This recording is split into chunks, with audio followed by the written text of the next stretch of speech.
Today in Audiobooks for Me, we are going to listen to The Leavenworth Case by Katharine Green. This book is divided in 4 videos. This is Part 4. We hope you enjoy it. Book 4, The Problem Solved. Chapter 34, Mr. Gryce resumes control. It out-Herods Herod. Hamlet, a thing devised by the enemy. Richard III. A half hour had passed. The train upon which I had every reason to expect Mr. Gryce had arrived, and I stood in the doorway awaiting with indescribable agitation the slow and laboured approach of the motley group of men and women whom I had observed leave the depot at the departure of the cars. Would he be among them? Was the telegram of a nature peremptory enough to make his presence here, sick as he was, an absolute certainty? The written confession of Hannah throbbing against my heart, a heart all elation now, as but a short half-hour before it had been all doubt and struggle, seemed to rustle distrust, and the prospect of a long afternoon spent in impatience was rising before me, when a portion of the advancing crowd turned off into a side street, and I saw the form of Mr. Gryce, hobbling, not on 2 sticks, but very painfully on 1, coming slowly down the street. His face, as he approached, was a study. "Well, well, well," he exclaimed as we met at the gate. "This is a pretty how-di-do, I must say. Hannah dead, eh? And everything turned topsy-turvy. Humph, and what do you think of Mary Leavenworth now?" It would therefore seem natural, in the conversation which followed his introduction into the house and instalment in Mrs. Belden's parlour, that I should begin my narration by showing him Hannah's confession. But it was not so. Whether it was that I felt anxious to have him go through the same alternations of hope and fear it had been my lot to experience since I came to R, or whether, in the depravity of human nature, there lingered within me sufficient resentment for the persistent disregard he had always paid to my suspicions of Henry Clavering to make it a matter of moment to me to spring this knowledge upon him just at the instant his own convictions seemed to have reached the point of absolute certainty, I cannot say. Enough that it was not till I had given him a full account of every other matter connected with my stay in this house, not till I saw his eye beaming and his lip quivering with the excitement incident upon the perusal of the letter from Mary found in Mrs. Belden's pocket. Not, indeed, until I became assured from such expressions as "tremendous," "the deepest game of the season," "nothing like it since the Lafarge affair," that in another moment he would be uttering some theory or belief that once heard would forever stand like a barrier between us, did I allow myself to hand him the letter I had taken from under the dead body of Hannah.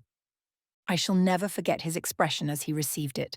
"Good heavens!" cried he. "What's this?" "A dying confession of the girl Hannah.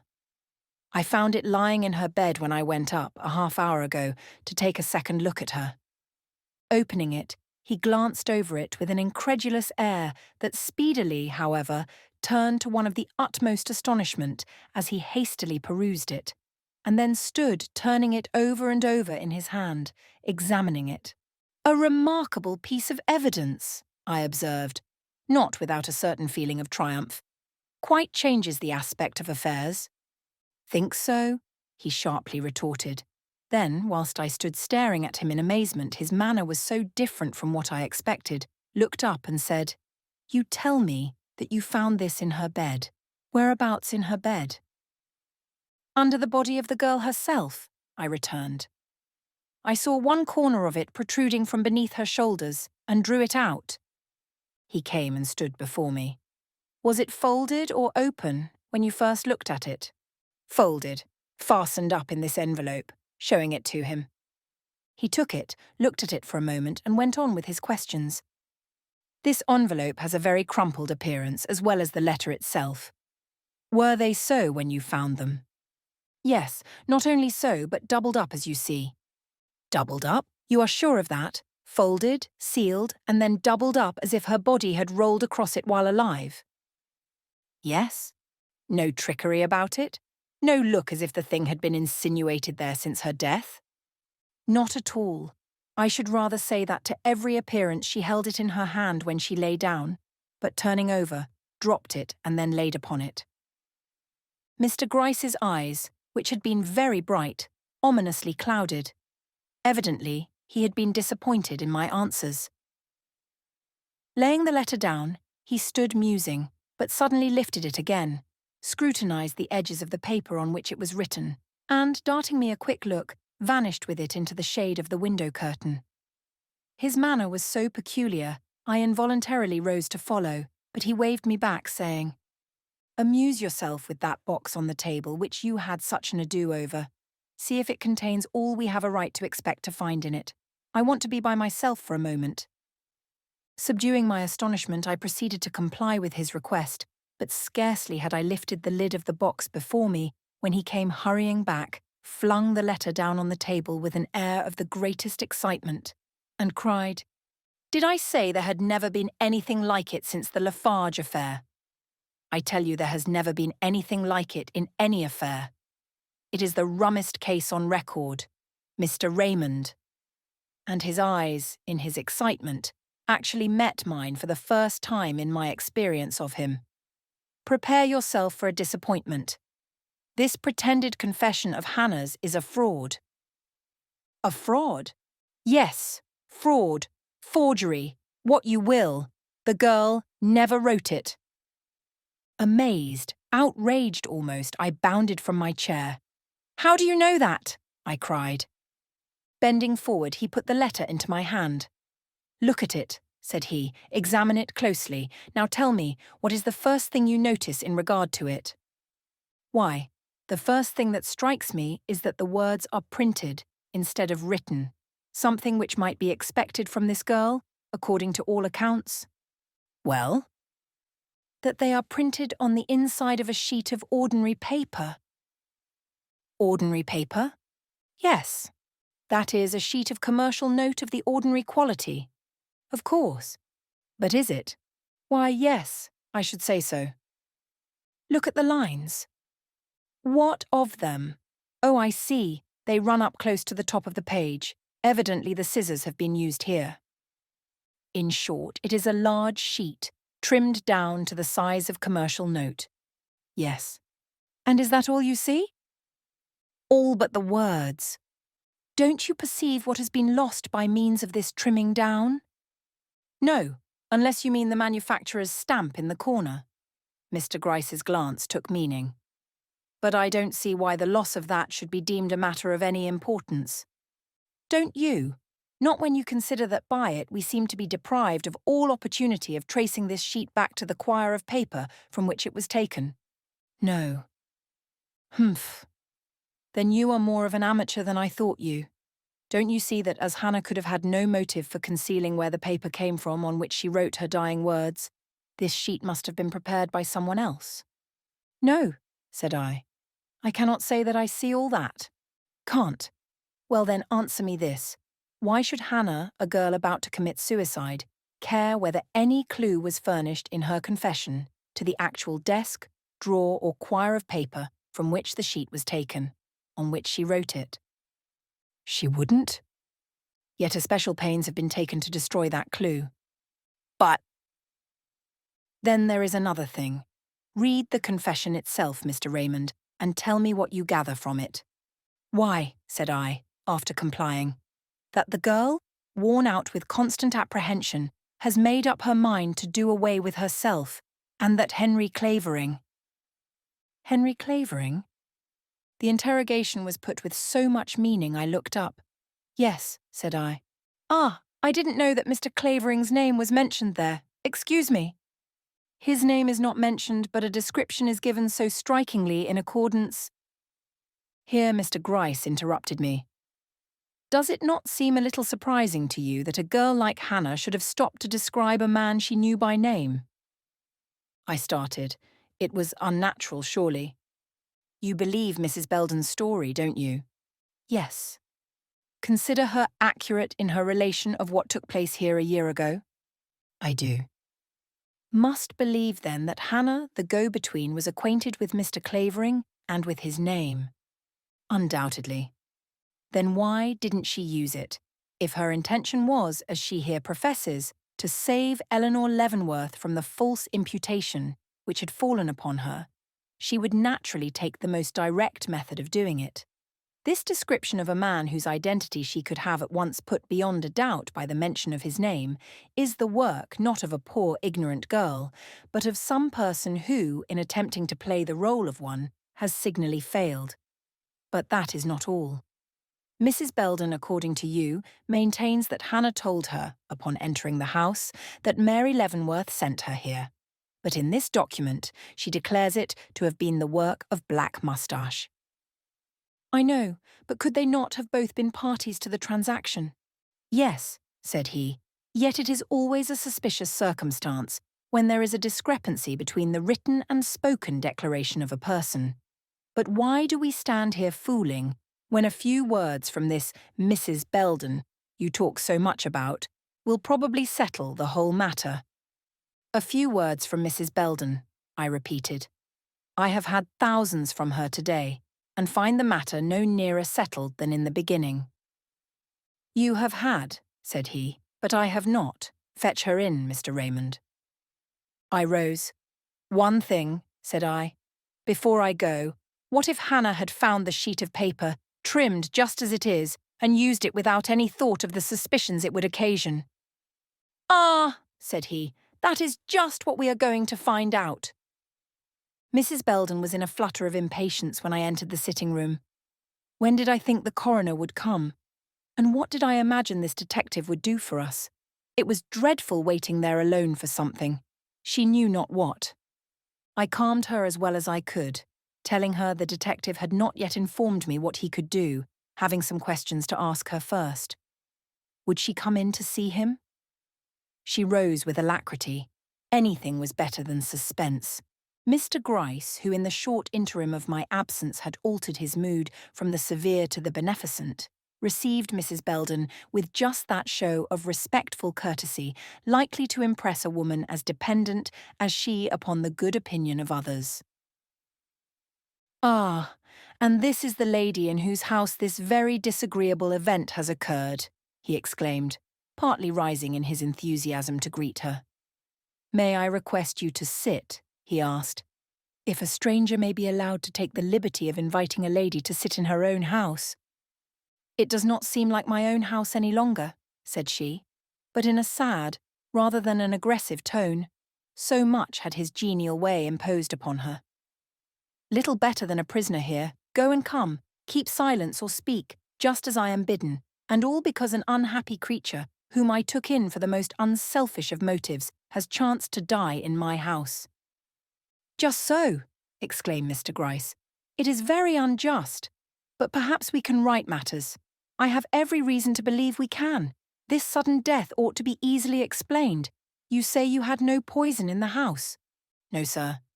And that the girl never went out? Never, sir. And that no one has ever been here to see her? No one, sir. So that she could not have procured any such thing if she had wished? No, sir. Unless, he added suavely, she had it with her when she came here? That couldn't have been, sir. She brought no baggage, and as for her pocket, I know everything there was in it, for I looked. And what did you find there? Some money in bills, more than you would have expected such a girl to have, some loose pennies, and a common handkerchief. Well then, it is proved the girl didn't die of poison, there being none in the house. He said this in so convinced a tone she was deceived. That is just what I have been telling Mr. Raymond, giving me a triumphant look. Must have been heart disease, he went on. You say she was well yesterday? Yes, sir, or seemed so. Though not cheerful? I did not say that. She was, sir, very. What, ma'am? This girl? Giving me a look. I don't understand that. I should think her anxiety about those she had left behind her in the city would have been enough to keep her from being very cheerful. So you would, returned Mrs. Belden. But it wasn't so.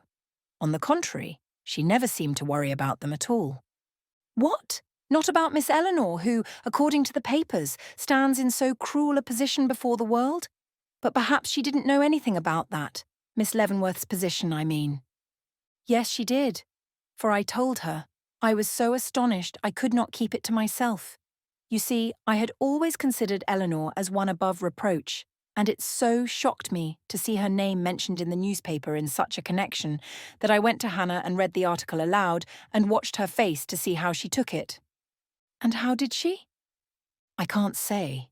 She looked as if she didn't understand, asked me why I read such things to her, and told me she didn't want to hear any more, that I had promised not to trouble her about this murder, and that if I continued to do so, she wouldn't listen.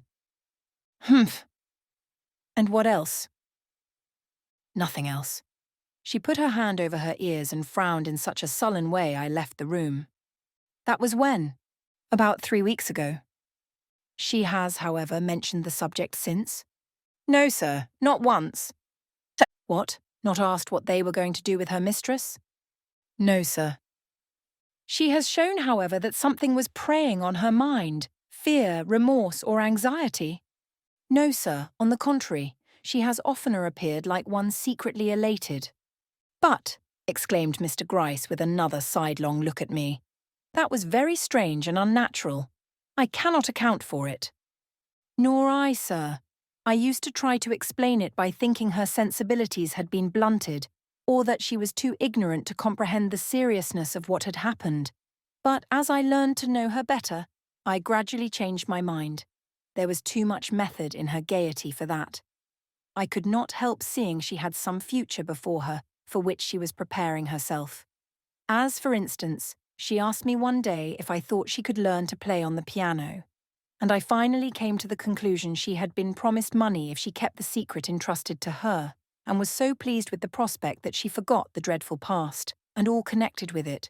At all events, that was the only explanation I could find for her general industry and desire to improve herself, or for the complacent smiles I detected now and then stealing over her face when she didn't know I was looking. Not such a smile as crept over the countenance of Mr. Gryce at that moment, I warrant.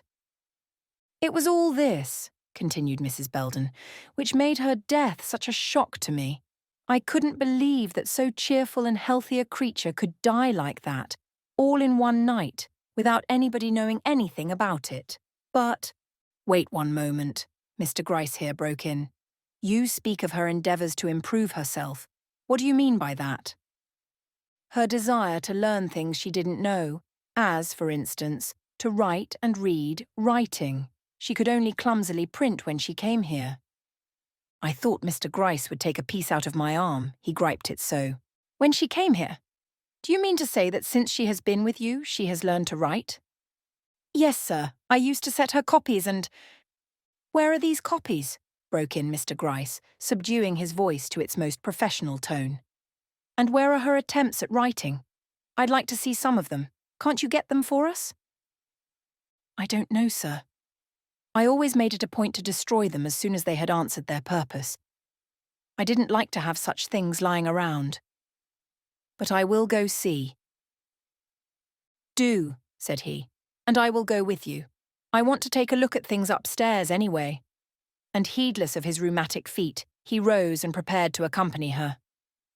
This is getting very intense, I whispered, as he passed me. The smile he gave me in reply would have made the fortune of a thespian Mephistopheles.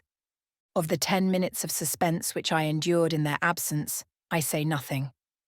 At the end of that time they returned with their hands full of paper boxes, which they flung down on the table. The writing paper of the household, observed Mr. Gryce, every scrap and half sheet which could be found. But before you examine it, look at this.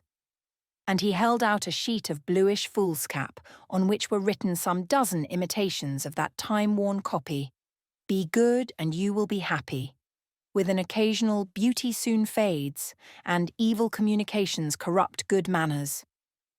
What do you think of that? Very neat and very legible. That is Hannah's latest, the only specimens of her writing to be found. Not much like some scrawls we have seen, eh? No. Mrs. Belden says this girl has known how to write as good as this for more than a week, took great pride in it, and was continually talking about how smart she was. Leaning over, he whispered in my ear, "This thing you have in your hand must have been scrawled some time ago, if she did it." Then aloud, But let us look at the paper she used to write on. Dashing open the covers of the boxes on the table, he took out the loose sheets lying inside and scattered them out before me. One glance showed they were all of an utterly different quality from that used in the confession. "This is all the paper in the house," said he. "Are you sure of that?" I asked, looking at Mrs. Belden, who stood in a sort of maze before us. Wasn't there one stray sheet lying around somewhere, foolscap or something like that, which she might have got hold of and used without your knowing it? "No, sir. I don't think so. I had only these kinds. Besides, Hannah had a whole pile of paper like this in her room and wouldn't have been apt to go hunting round after any stray sheets." "But you don't know what a girl like that might do. Look at this one," said I, showing her the blank side of the confession. "Couldn't a sheet like this have come from somewhere about the house? Examine it well. The matter is important." "I have, and I say no. I never had a sheet of paper like that in my house." Mr. Gryce advanced and took the confession from my hand. As he did so, he whispered, "What do you think now? Many chances that Hannah got up this precious document?" I shook my head, convinced at last, but in another moment turned to him and whispered back, "But if Hannah didn't write it, who did? And how came it to be found where it was?" "That," said he, "is just what is left for us to learn." And, beginning again, he put question after question concerning the girl's life in the house, receiving answers which only tended to show that she could not have brought the confession with her, much less received it from a secret messenger. Unless we doubted Mrs. Belden's word, the mystery seemed impenetrable, and I was beginning to despair of success, when Mr. Gryce, with an askance look at me, leaned towards Mrs. Belden and said, "You received a letter from Miss Mary Leavenworth yesterday, I hear." "Yes, sir." "This letter?" he continued, showing it to her. "Yes, sir." "Now, I want to ask you a question. Was the letter, as you see it, the only contents of the envelope in which it came?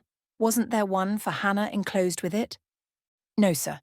There was nothing in my letter for her, but she had a letter herself yesterday. It came in the same mail with mine." "Hannah had a letter," we both exclaimed. "And in the mail?" "Yes, but it was not directed to her.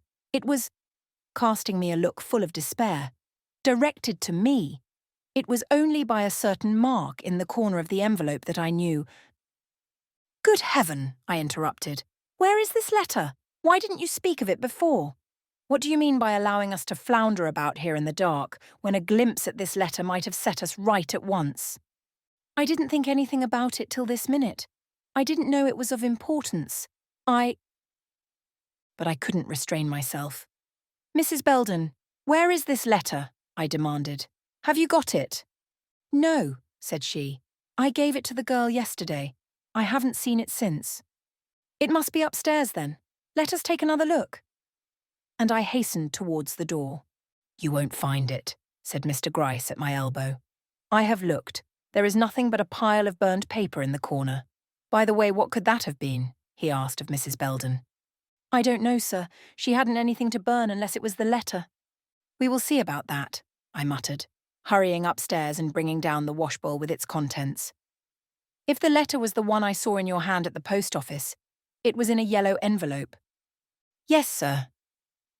"Yellow envelopes burn differently from white paper. I ought to be able to tell the tinder made by a yellow envelope when I see it." "Ah, the letter has been destroyed. Here is a piece of the envelope." And I drew out of the heap of charred scraps a small bit less burnt than the rest, and held it up. "Then there is no use looking here for what the letter contained," said Mr. Gryce, putting the washbowl aside. "We will have to ask you, Mrs. Belden." "But I don't know. It was directed to me, to be sure. But Hannah told me, when she first requested me to teach her how to write, that she expected such a letter. So I didn't open it when it came, but gave it to her just as it was." "You, however, stayed by to see her read it?" "No, sir. I was in too much of a flurry. Mr. Raymond had just come, and I had no time to think of her. My own letter, too, was troubling me." "But you surely asked her some questions about it before the day was out?" "Yes, sir, when I went up with her tea things, but she had nothing to say." Hannah could be as reticent as anyone I ever knew when she pleased. She didn't even admit it was from her mistress. "Ah, then you thought it was from Miss Leavenworth?" "Why, yes, sir. What else was I to think, seeing that mark in the corner? Though, to be sure, it might have been put there by Mr. Clavering," she thoughtfully added. "You say she was cheerful yesterday. Was she so after receiving this letter?" "Yes, sir. As far as I could see. I wasn't with her long. The necessity I felt of doing something with the box in my charge. But perhaps Mr. Raymond has told you?" Mr. Gryce nodded. "It was an exhausting evening and quite put Hannah out of my head, but—" "Wait!"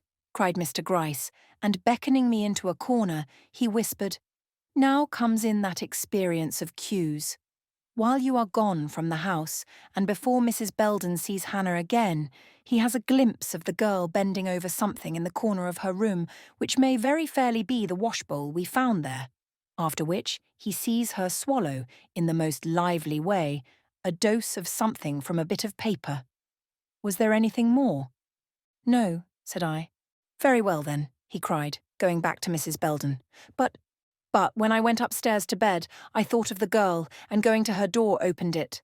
The light was extinguished, and she seemed asleep, so I closed it again and came out." "Without speaking?" "Yes, sir." "Did you notice how she was lying?" "Not particularly. I think on her back." "In something of the same position in which she was found this morning?" "Yes, sir." "And that is all you can tell us, either of her letter or her mysterious death?" "All, sir." Mr. Gryce straightened himself up. "Mrs. Belden," said he, "you know Mr. Clavering's handwriting when you see it?" "I do." "And Miss Leavenworth's?" "Yes, sir." "Now, which of the two was upon the envelope of the letter you gave Hannah?"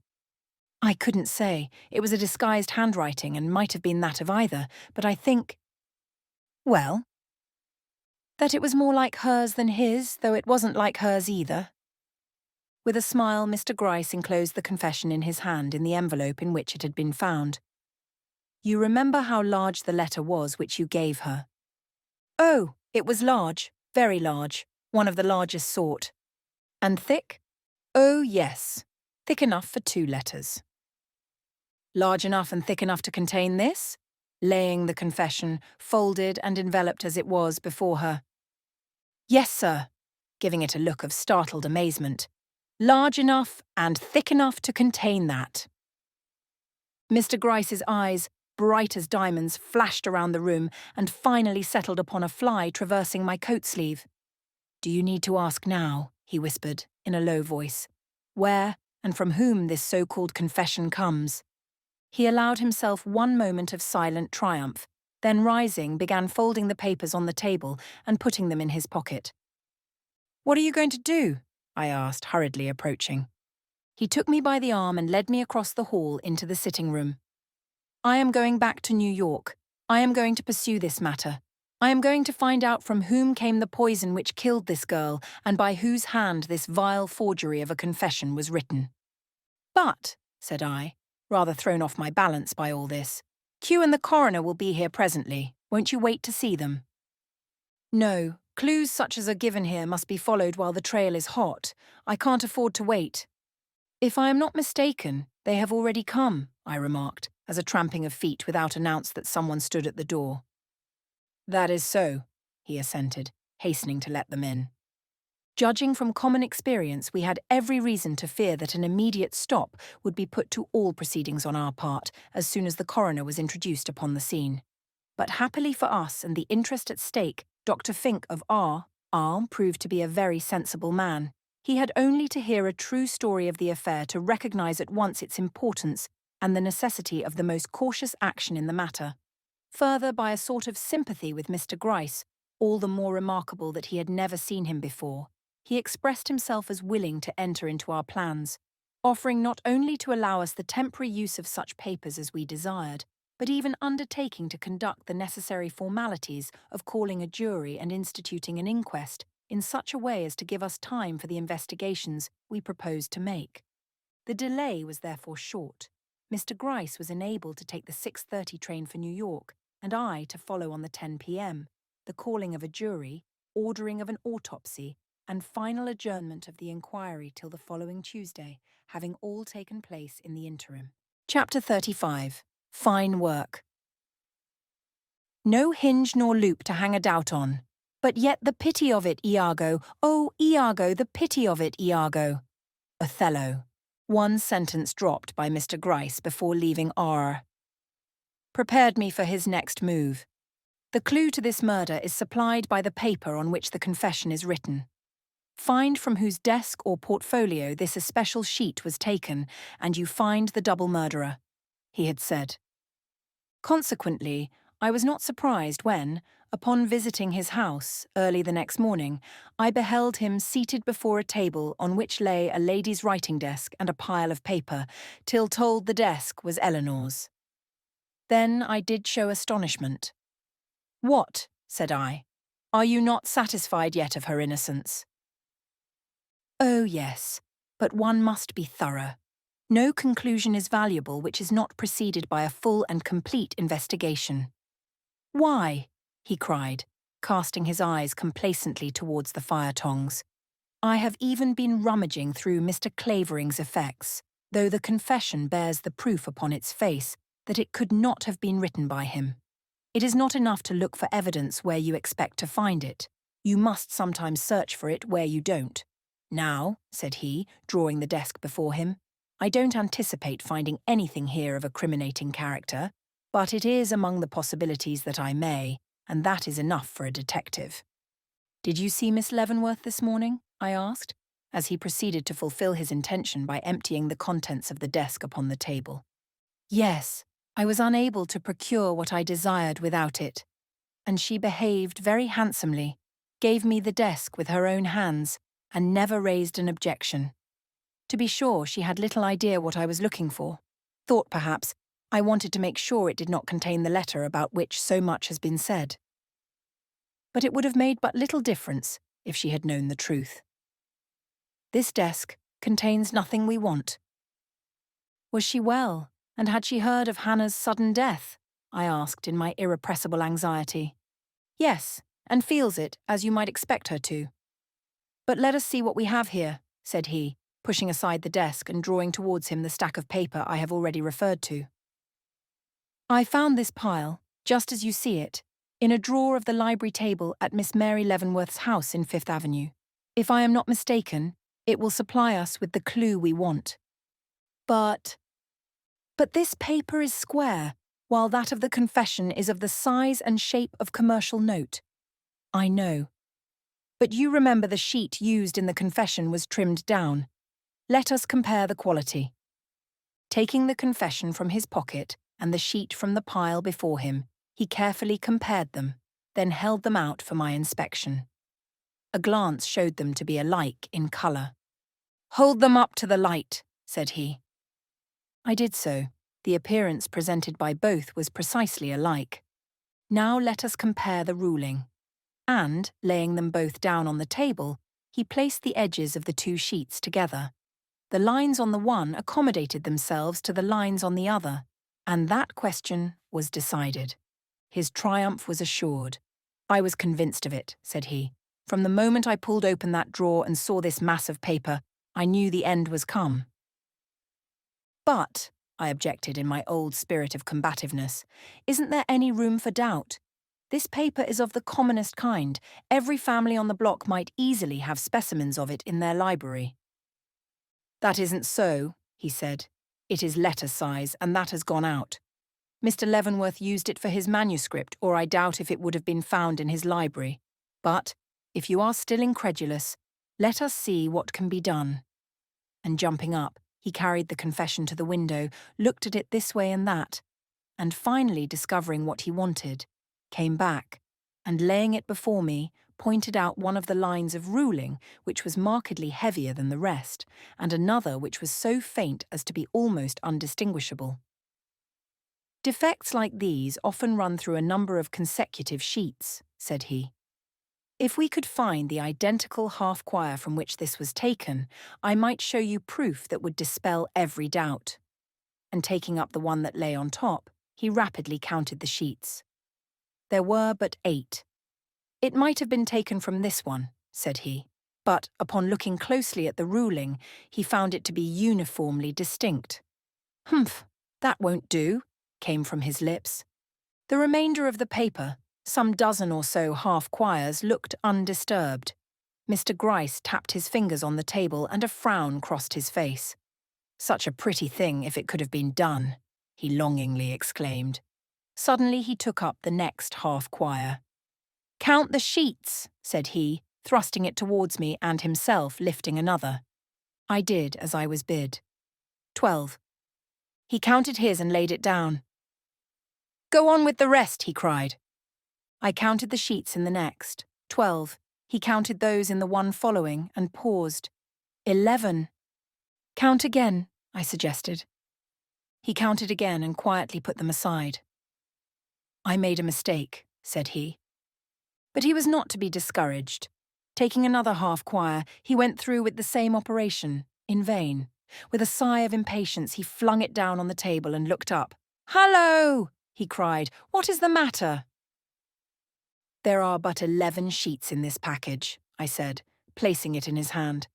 The excitement he immediately evinced was contagious. Oppressed as I was, I could not resist his eagerness. "Oh, beautiful!" he exclaimed. "Oh, beautiful! See! The light on the inside, the heavy one on the outside, and both in positions precisely corresponding to those on this sheet of Hannah's. What do you think now? Is any further proof necessary?" "The veriest doubter must succumb before this," returned I. With something like a considerate regard for my emotion, he turned away. "I am obliged to congratulate myself, notwithstanding the gravity of the discovery that has been made," said he. "It is so neat, so very neat, and so conclusive. I declare I am myself astonished at the perfection of the thing. But what a woman that is!" he suddenly cried, in a tone of the greatest admiration. "What an intellect she has! What shrewdness! What skill!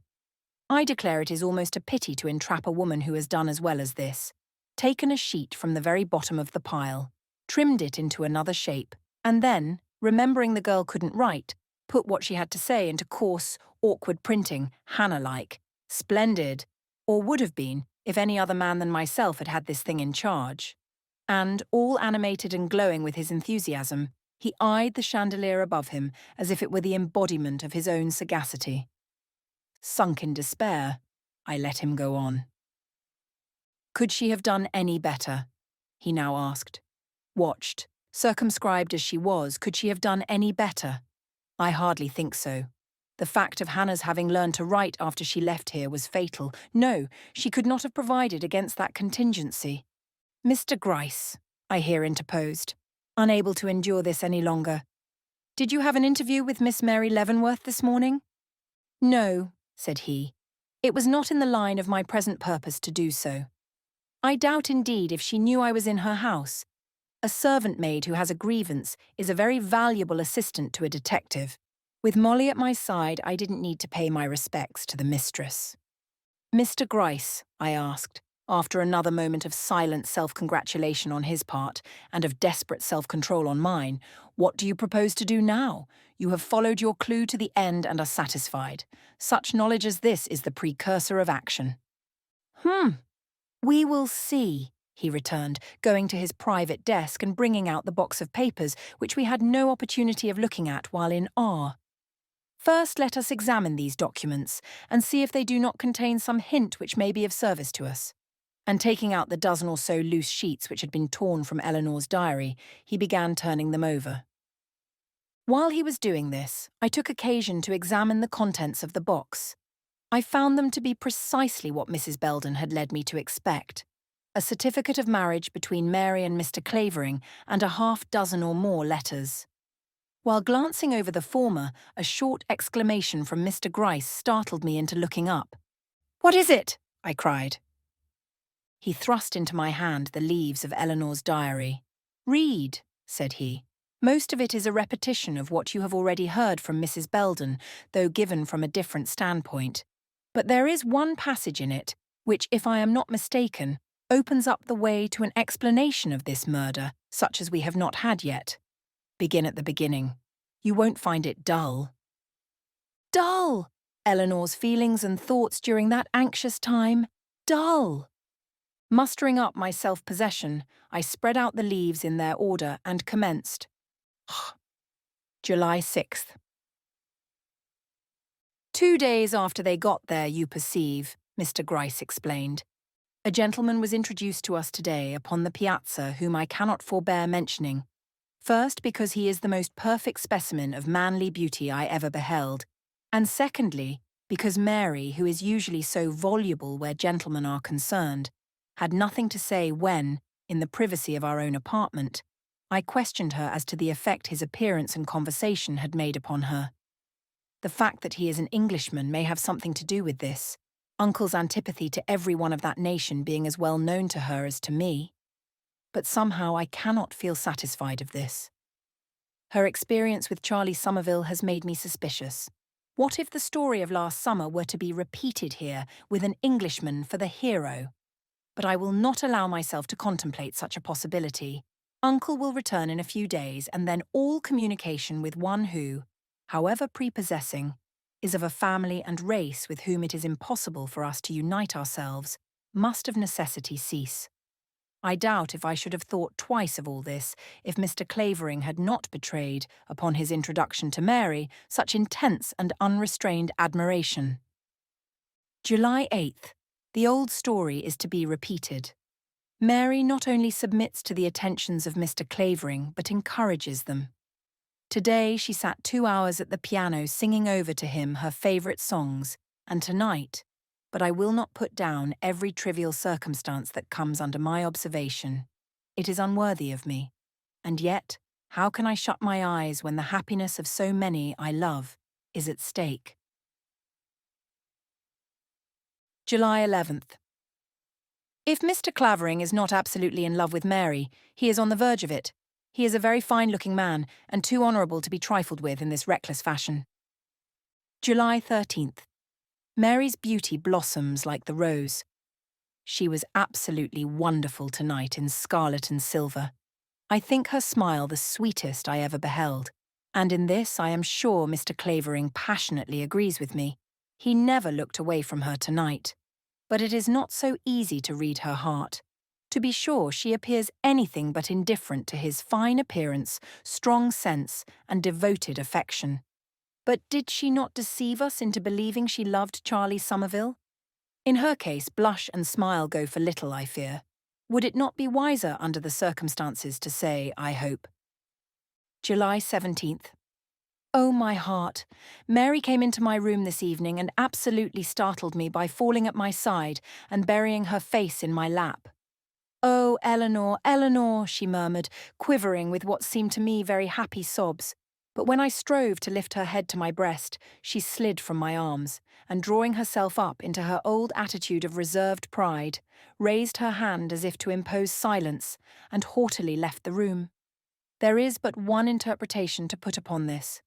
Mr. Clavering has expressed his sentiments, and she is filled with that reckless delight, which in its first flush makes one insensible to the existence of barriers which have hitherto been deemed impassable. When will Uncle come? July 18th. Little did I think when I wrote the above that Uncle was already in the house. He arrived unexpectedly on the last train and came into my room just as I was putting away my diary. Looking a little careworn, he took me in his arms and then asked for Mary. I dropped my head and could not help stammering as I replied that she was in her own room. Instantly, his love took alarm, and leaving me, he hastened to her apartment, where I afterwards learned he came upon her sitting abstractedly before her dressing table with Mr. Clavering's family ring on her finger. I do not know what followed. An unhappy scene, I fear, for Mary is ill this morning, and Uncle exceedingly melancholy and stern. Afternoon. We are an unhappy family. Uncle not only refuses to consider for a moment the question of Mary's alliance with Mr. Clavering, but even goes so far as to demand his instant and unconditional dismissal. The knowledge of this came to me in the most distressing way. Recognizing the state of affairs but secretly rebelling against a prejudice which seemed destined to separate two persons otherwise fitted for each other, I sought Uncle's presence this morning after breakfast, and attempted to plead their cause. But he almost instantly stopped me with the remark, "You are the last one, Eleanor, who should seek to promote this marriage." Trembling with apprehension, I asked him why. "For the reason that by so doing you work entirely for your own interest." More and more troubled, I begged him to explain himself. "I mean," said he, "that if Mary disobeys me by marrying this Englishman, I shall disinherit her and substitute your name for hers in my will as well as in my affection." For a moment everything swam before my eyes. "You will never make me so wretched," I entreated. "I will make you my heiress if Mary persists in her present determination," he declared, and without further word sternly left the room. What could I do but fall on my knees and pray, "Of all in this miserable house I am the most wretched, to supplant her, but I shall not be called upon to do it. Mary will give up Mr. Clavering." "There!" exclaimed Mr. Gryce. "What do you think of that? Isn't it becoming plain enough what was Mary's motive for this murder? But go on, let us hear what followed." With sinking heart, I continued. The next entry is dated July 19th and runs thus. "I was right. After a long struggle with Uncle's invincible will, Mary has consented to dismiss Mr. Clavering. I was in the room when she made known her decision, and I shall never forget our uncle's look of gratified pride as he clasped her in his arms and called her his own true heart. He has evidently been very much exercised over this matter, and I cannot but feel greatly relieved that affairs have terminated so satisfactorily. But Mary, what is there in her manner that vaguely disappoints me? I cannot say. I only know that I felt a powerful shrinking overwhelm me when she turned her face to me and asked if I were satisfied now. But I conquered my feelings and held out my hand. She did not take it. July 26th. How long the days are. The shadow of our late trial is upon me yet. I cannot shake it off. I seem to see Mr. Clavering's despairing face wherever I go. How is it that Mary preserves her cheerfulness? If she does not love him, I should think the respect which she must feel for his disappointment would keep her from levity at least. Uncle has gone away again. Nothing I could say sufficed to keep him. July 28th. It has all come out. Mary has only nominally separated from Mr. Clavering. She still cherishes the idea of one day uniting herself to him in marriage. The fact was revealed to me in a strange way not necessary to mention here, and has since been confirmed by Mary herself. "I admire the man," she declares, "and have no intention of giving him up." "Then why not tell Uncle so?" I asked. Her only answer was a bitter smile and a short, "I leave that for you to do." July 30th, midnight. Worn completely out, but before my blood cools, let me write. Mary is a wife. I have just returned from seeing her give her hand to Henry Clavering. Strange that I can write it without quivering when my whole soul is one flush of indignation and revolt. But let me state the facts. Having left my room for a few minutes this morning, I returned to find on my dressing table a note from Mary, in which she informed me that she was going to take Mrs. Belden for a drive and would not be back for some hours. Convinced, as I had every reason to be, that she was on her way to meet Mr. Clavering, I only stopped to put on my hat. There, the diary ceased. "She was probably interrupted by Mary at this point," explained Mr. Gryce, "but we have come upon the one thing we wanted to know. Mr. Leavenworth threatened to supplant Mary with Eleanor if she persisted in marrying contrary to his wishes. She did so marry, and to avoid the consequences of her act, she—" "Say no more," I returned, convinced at last. "It is only too clear." Mr. Gryce rose. "But the writer of these words is saved," I went on, trying to grasp the one comfort left me. "No one who reads this diary will ever dare to insinuate she is capable of committing a crime." "Assuredly not.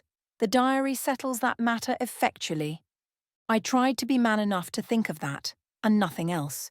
To rejoice in her deliverance, and let every other consideration go. But in this I did not succeed. But Mary, her cousin, almost her sister, is lost," I muttered. Mr. Gryce thrust his hands into his pockets and for the first time showed some evidence of secret disturbance. Yes, I am afraid she is. I really am afraid she is. Then, after a pause during which I felt a certain thrill of vague hope, such an entrancing creature too. It is a pity, it positively is a pity. I declare now that the thing is worked up. I begin to feel almost sorry we have succeeded so well. Strange, but true. If there was the least loophole out of it, he muttered. But there isn't. The thing is clear as A, B, C. Suddenly he rose and began pacing the floor very thoughtfully, casting his glances here, there, and everywhere, except at me, though I believe now, as then, my face was all he saw. Would it be a very great grief to you, Mr. Raymond, if Miss Mary Leavenworth should be arrested on this charge of murder? He asked, pausing before a sort of tank in which 2 or 3 disconsolate-looking fishes were slowly swimming about. Yes, said I, it would. A very great grief. Yet it must be done, said he, though with a strange lack of his usual decision. As an honest official, trusted to bring the murderer of Mr. Leavenworth to the notice of the proper authorities, I have got to do it. Again that strange thrill of hope at my heart, induced by his peculiar manner. Then my reputation as a detective. I ought surely to consider that. I am not so rich or so famous that I can afford to forget all that a success like this may bring me. No, lovely as she is, I have got to push it through.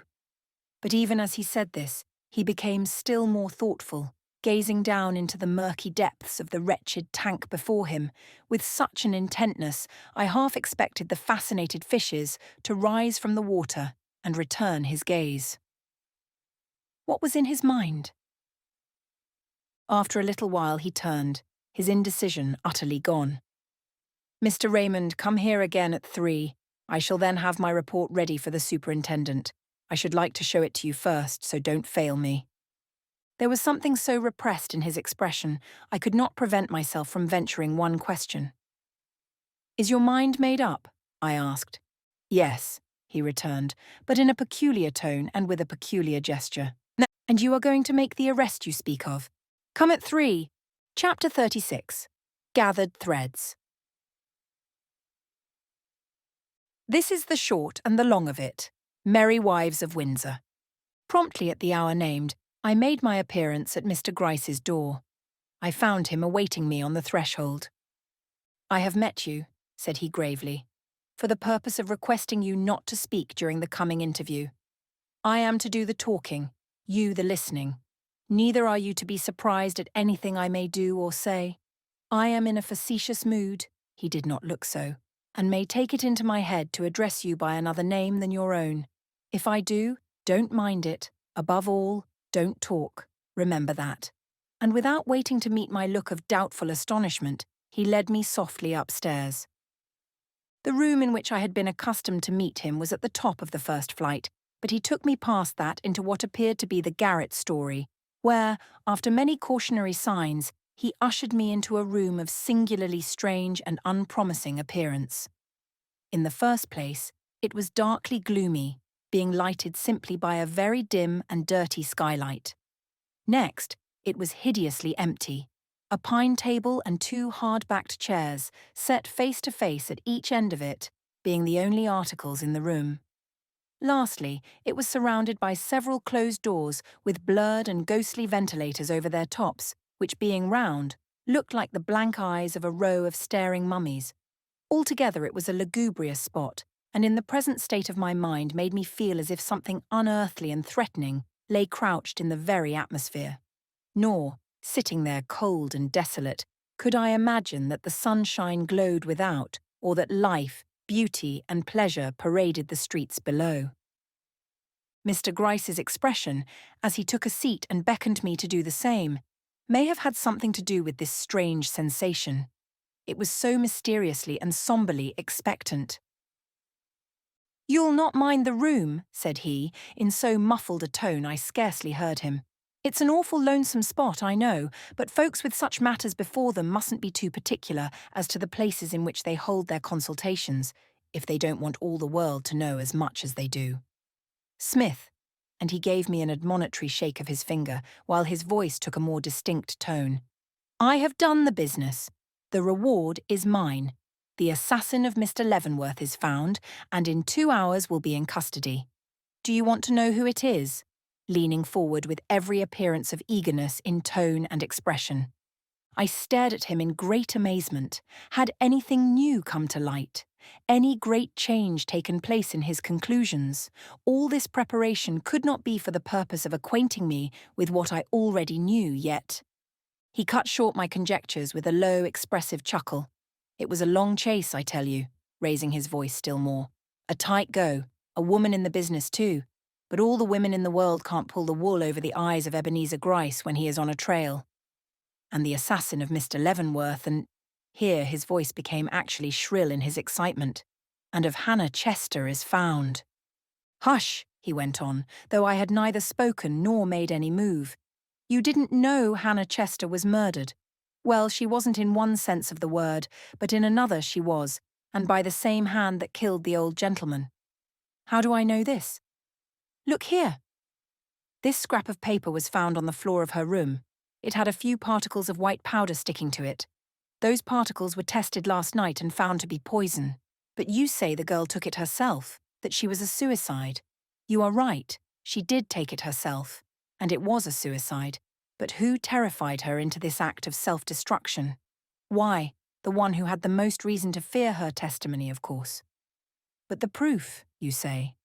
Well, sir, this girl left a confession behind her, throwing the onus of the whole crime on a certain party, believed to be innocent.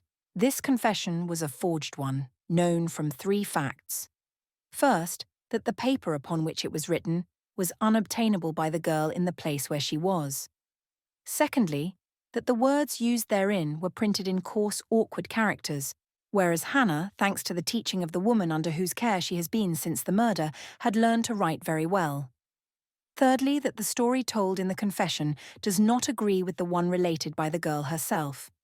Now, the fact of a forged confession throwing the guilt upon an innocent party, having been found in the keeping of this ignorant girl, killed by a dose of poison, taken with the fact here stated, that on the morning of the day on which she killed herself, the girl received from someone manifestly acquainted with the customs of the Leavenworth family a letter large enough and thick enough to contain the confession folded, as it was when found, makes it almost certain to my mind that the murderer of Mr. Leavenworth sent this powder and this so-called confession to the girl, meaning her to use them precisely as she did, for the purpose of throwing off suspicion from the right track and of destroying herself at the same time, for as you know, dead men tell no tales. He paused and looked at the dingy skylight above us. Why did the air seem to grow heavier and heavier? Why did I shudder in vague apprehension? I knew all this before. Why did it strike me then as something new? But who was this? You ask. Ah, that is the secret. That is the bit of knowledge which is to bring me fame and fortune. But secret or not, I don't mind telling you. Lowering his voice and rapidly raising it again. The fact is, I can't keep it to myself. It burns like a new dollar in my pocket. Smith, my boy, the murderer of Mr. Leavenworth. But stay, who does the world say it is? Whom do the papers point at and shake their heads over? A woman. A young, beautiful, bewitching woman. Ha, ha, ha. The papers are right, it is a woman. Young, beautiful, and bewitching too. But what one? Ah, that's the question. There is more than one woman in this affair. Since Hannah's death, I have heard it openly advanced that she was the guilty party in the crime. Bah! Others cry it is the niece who was so unequally dealt with by her uncle in his will. Bah! Again. But folks are not without some justification for this latter assertion. Eleanor Leavenworth did know more of this matter than appeared. Worse than that, Eleanor Leavenworth stands in a position of positive peril today. If you don't think so, let me show you what the detectives have against her. First, there is the fact that a handkerchief, with her name on it, was found stained with pistol grease upon the scene of murder, a place which she explicitly denies having entered for 24 hours previous to the discovery of the dead body. Secondly, the fact that she not only evinced terror when confronted with this bit of circumstantial evidence, but manifested a decided disposition, both at this time and others, to mislead inquiry, shirking a direct answer to some questions and refusing all answer to others. Thirdly, that an attempt was made by her to destroy a certain letter evidently relating to this crime. Fourthly, that the key to the library door was seen in her possession. All this, taken with the fact that the fragments of the letter which this same lady attempted to destroy within an hour after the inquest were afterwards put together, and were found to contain a bitter denunciation of one of Mr. Leavenworth's nieces by a gentleman we will call X, in other words, an unknown quantity, makes out a dark case against you, especially as after investigations revealed the fact that a secret underlay the history of the Leavenworth family. That, unknown to the world at large, and Mr. Leavenworth in particular, a marriage ceremony had been performed a year before in a little town called F, between a Miss Leavenworth and this same X. That, in other words, the unknown gentleman who, in the letter partly destroyed by Miss Eleanor Leavenworth, complained to Mr. Leavenworth of the treatment received by him from one of his nieces, was, in fact, the secret husband of that niece. And that, moreover, this same gentleman, under an assumed name, called on the night of the murder at the house of Mr. Leavenworth and asked for Miss Eleanor. Now you see, with all this against her, Eleanor Leavenworth is lost if it cannot be proved. First, that the articles testifying against her, vis a man, the handkerchief, letter, and key, passed after the murder through other hands before reaching hers, and secondly, that someone else had even a stronger reason than she for desiring Mr. Leavenworth's death at this time. Smith, my boy, both of these hypotheses have been established by me. By dint of moling into old secrets and following unpromising clues, I have finally come to the conclusion that not Eleanor Leavenworth, dark as are the appearances against her, but another woman, beautiful as she, and fully as interesting, is the true criminal. In short, that her cousin, the exquisite Mary, is the murderer of Mr. Leavenworth, and by inference of Hannah Chester also. He brought this out with such force, and with such a look of triumph and appearance of having led up to it, that I was for the moment dumbfounded, and started as if I had not known what he was going to say. The stir I made seemed to awake an echo. Something like a suppressed cry was in the air about me. All the room appeared to breathe horror and dismay, yet when, in the excitement of this fancy, I half turned round to look, I found nothing but the blank eyes of those dull ventilators staring upon me. "You are taken aback," Mr. Gryce went on. "I don't wonder. Everyone else is engaged in watching the movements of Eleanor Leavenworth. I only know where to put my hand upon the real culprit. You shake your head." Another fiction. "You don't believe me. Think I am deceived. Ha, ha, Ebenezer Gryce deceived after a month of hard work.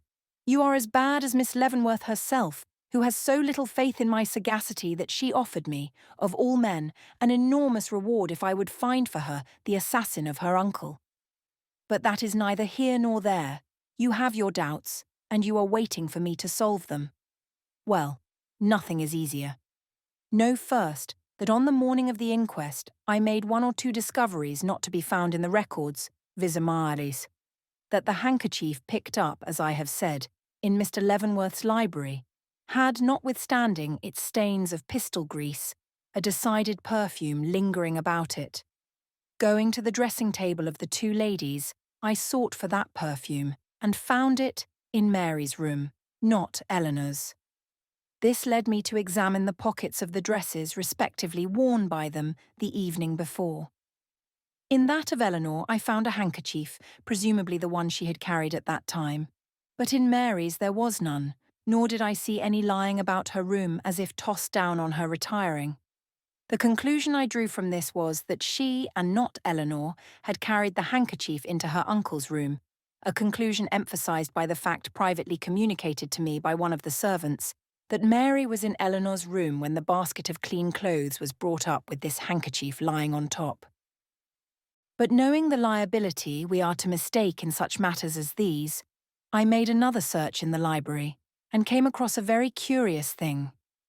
Lying on the table was a penknife, and scattered on the floor beneath, in close proximity to the chair, were 2 or 3 minute portions of wood freshly chipped off from the leg of the table, all of which looked as if someone of a nervous disposition had been sitting there, whose hand in a moment of self-forgetfulness had caught up the knife and unconsciously whittled the table.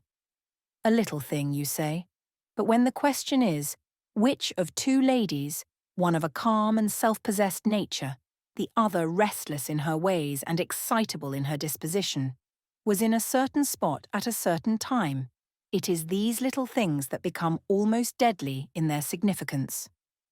No one who has been with these two women an hour can hesitate as to whose delicate hand made that cut in Mr. Leavenworth's library table. But we are not done. I distinctly overheard Eleanor accuse her cousin of this deed. Now such a woman as Eleanor Leavenworth has proved herself to be never would accuse a relative of crime without the strongest and most substantial reasons. First, she must have been sure her cousin stood in a position of such emergency that nothing but the death of her uncle could release her from it.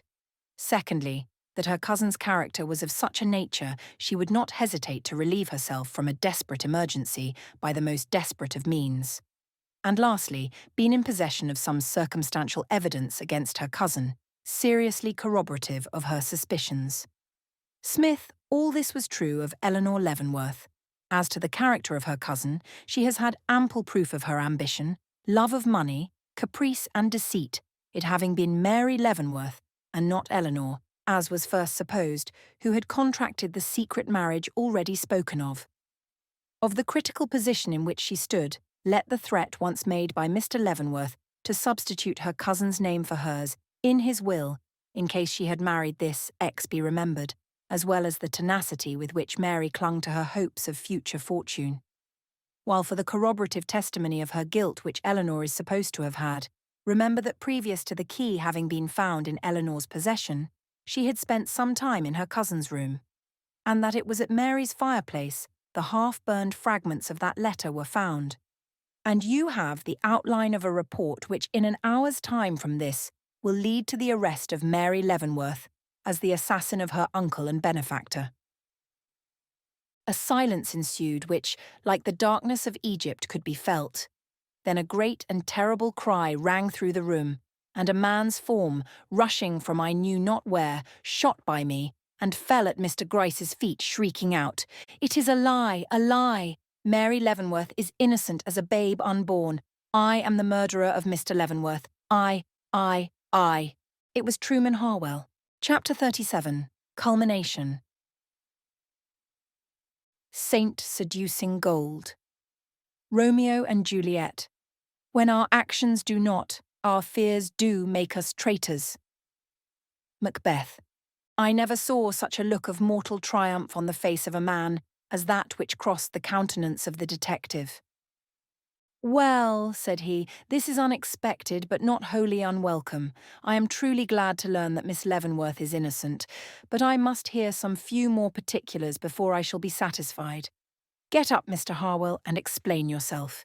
If you are the murderer of Mr. Leavenworth, how comes it that things look so black against everybody but yourself?" But in the hot, feverish eyes which sought him from the writhing form at his feet, there was mad anxiety and pain, but little explanation. Seeing him making unavailing efforts to speak, I drew near. "Lean on me," said I, lifting him to his feet. His face, relieved forever from its mask of repression, turned towards me with the look of a despairing spirit. "Save! Save!" he gasped. "Save her, Mary! They are sending a report! Stop it!" "Yes," broke in another voice. "If there is a man here who believes in God and prizes woman's honour, let him stop the issue of that report." And Henry Clavering, dignified as ever, but in a state of extreme agitation, stepped into our midst through an open door at our right. At the sight of his face, the man in our arms quivered, shrieked, and gave one bound that would have overturned Mr. Clavering, had not Mr. Gryce interposed. But at the sight of his face, The man in our arms quivered, shrieked, and gave one bound that would have overturned Mr. Clavering, Herculean of frame as he was, had not Mr. Gryce interposed. "Wait!" he cried, and holding back the secretary with one hand, where was his rheumatism now, he put the other in his pocket and drew thence a document which he held up before Mr. Clavering. "It has not gone yet," said he. "Be easy. And you," he went on, turning towards Truman Harwell, "be quiet, or—" His sentence was cut short by the man springing from his grasp. "Let me go!" he shrieked. "Let me have my revenge on him who, in face of all I have done for Mary Leavenworth, dares to call her his wife! Let me—" But at this point he paused, his quivering frame stiffening into stone, and his clutching hands, outstretched for his rival's throat, falling heavily back. "Hark!" said he, glaring over Mr. Clavering's shoulder. "It is she! I hear her! I feel her! She is on the stairs! She is at the door! She—" A low, shuddering sigh of longing and despair finished the sentence.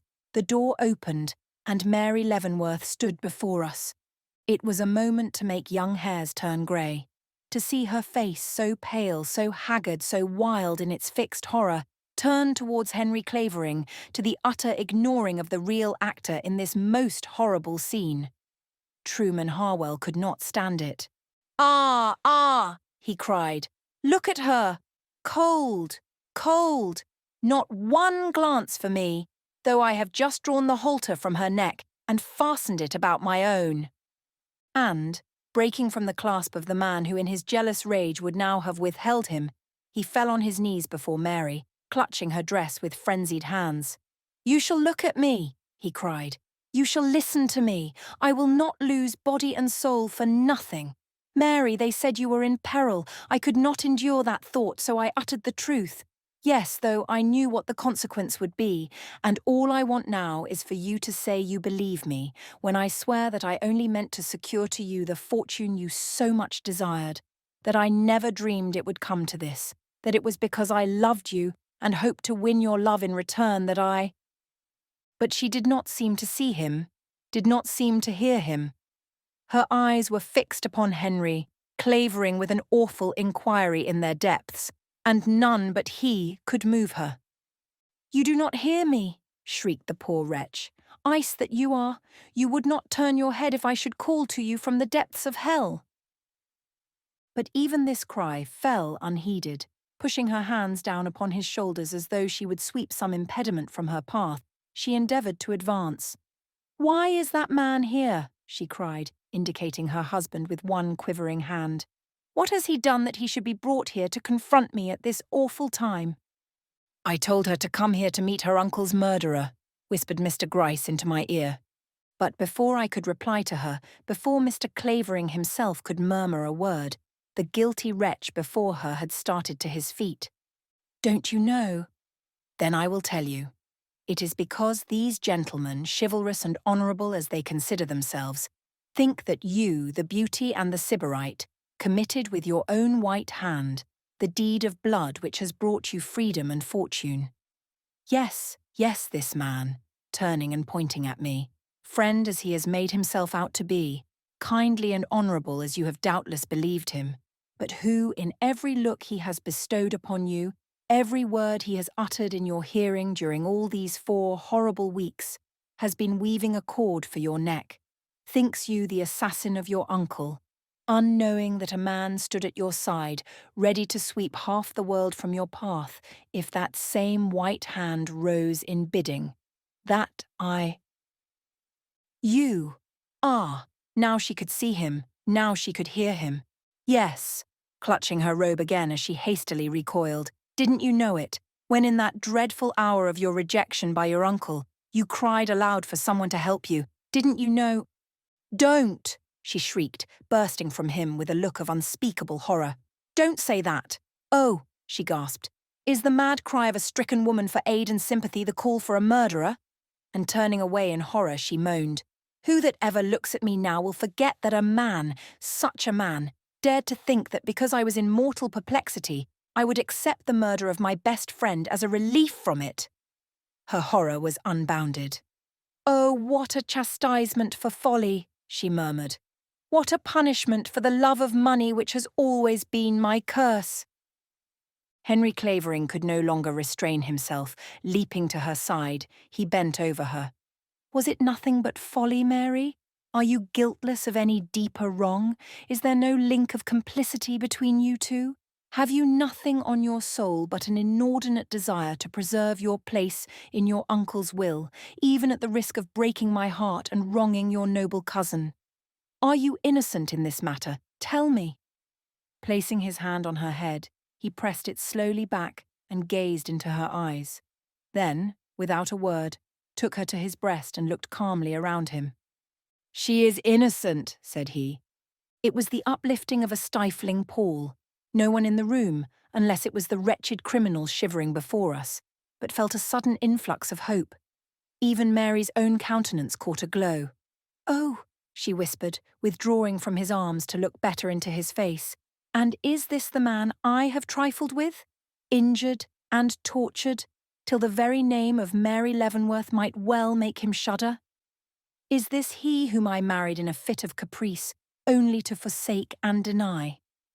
Henry, do you declare me innocent in face of all you have seen and heard, in face of that moaning, chattering wretch before us, and my own quaking flesh and evident terror, with the remembrance on your heart and in your mind of the letter I wrote you the morning after the murder, in which I prayed you to keep away from me, as I was in such deadly danger, the least hint given to the world that I had a secret to conceal would destroy me?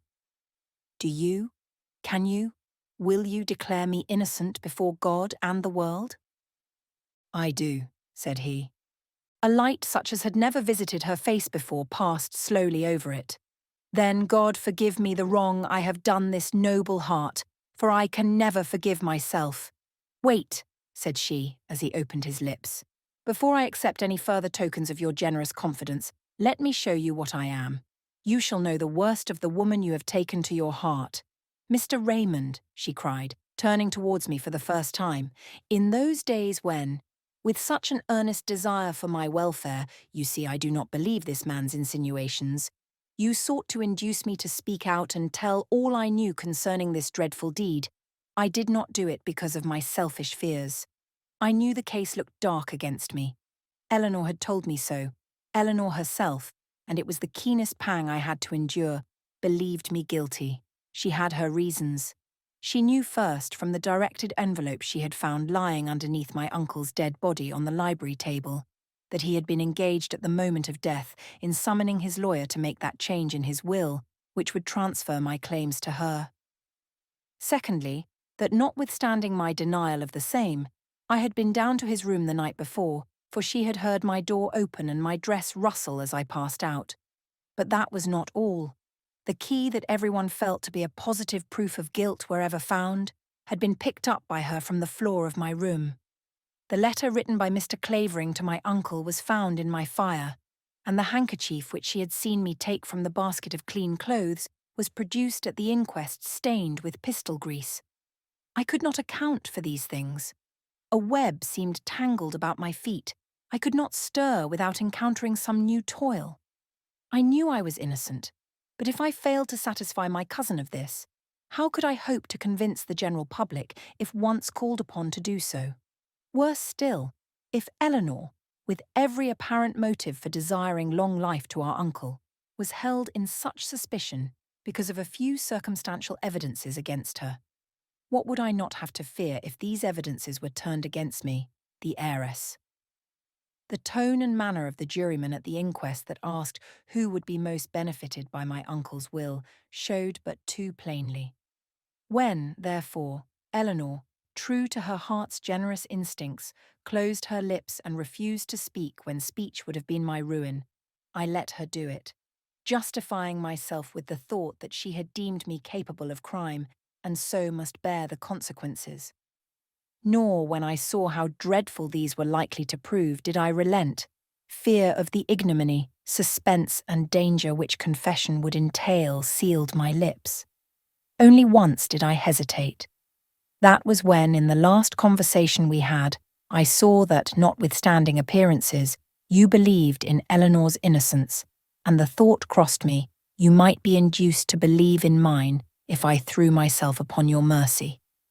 But just then, Mr. Clavering came, and as in a flash I seemed to realise what my future life would be, stained by suspicion, and, instead of yielding to my impulse, went so far in the other direction as to threaten Mr. Clavering with a denial of our marriage if he approached me again till all danger was over. Yes, he will tell you that was my welcome to him, when, with heart and brain racked by long suspense, he came to my door for one word of assurance that the peril I was in was not of my own making. That was the greeting I gave him after a year of silence, every moment of which was torture to him. But he forgives me. I see it in his eyes. I hear it in his accents. And you, oh, if in the long years to come you can forget what I have made Eleanor suffer by my selfish fears. If, with the shadow of her wrong before you, you can by the grace of some sweet hope think a little less hardly of me, do. As for this man, torture could not be worse to me than this standing with him in the same room. Let him come forward and declare if I, by look or word, have given him reason to believe I understood his passion, much less returned it. Why ask? He gasped. Don't you see it was your indifference which drove me mad? To stand before you, to agonize after you, to follow you with thoughts in every move you made, to know my soul was welded to yours with bands of steel no fire could melt, no force destroy, no strain dissever, to sleep under the same roof, sit at the same table, and yet meet not so much as one look to show me you understood. It was that which made my life a hell. I was determined you should understand. If I had to leap into a pit of flame, you should know what I was and what my passion for you was. And you do. You comprehend it all now. Shrink as you will from my presence, cower as you may to the weak man you call husband, you can never forget the love of Truman Harwell, never forget that love was the force which led me down into your uncle's room that night and lent me will to pull the trigger which poured all the wealth you hold this day into your lap.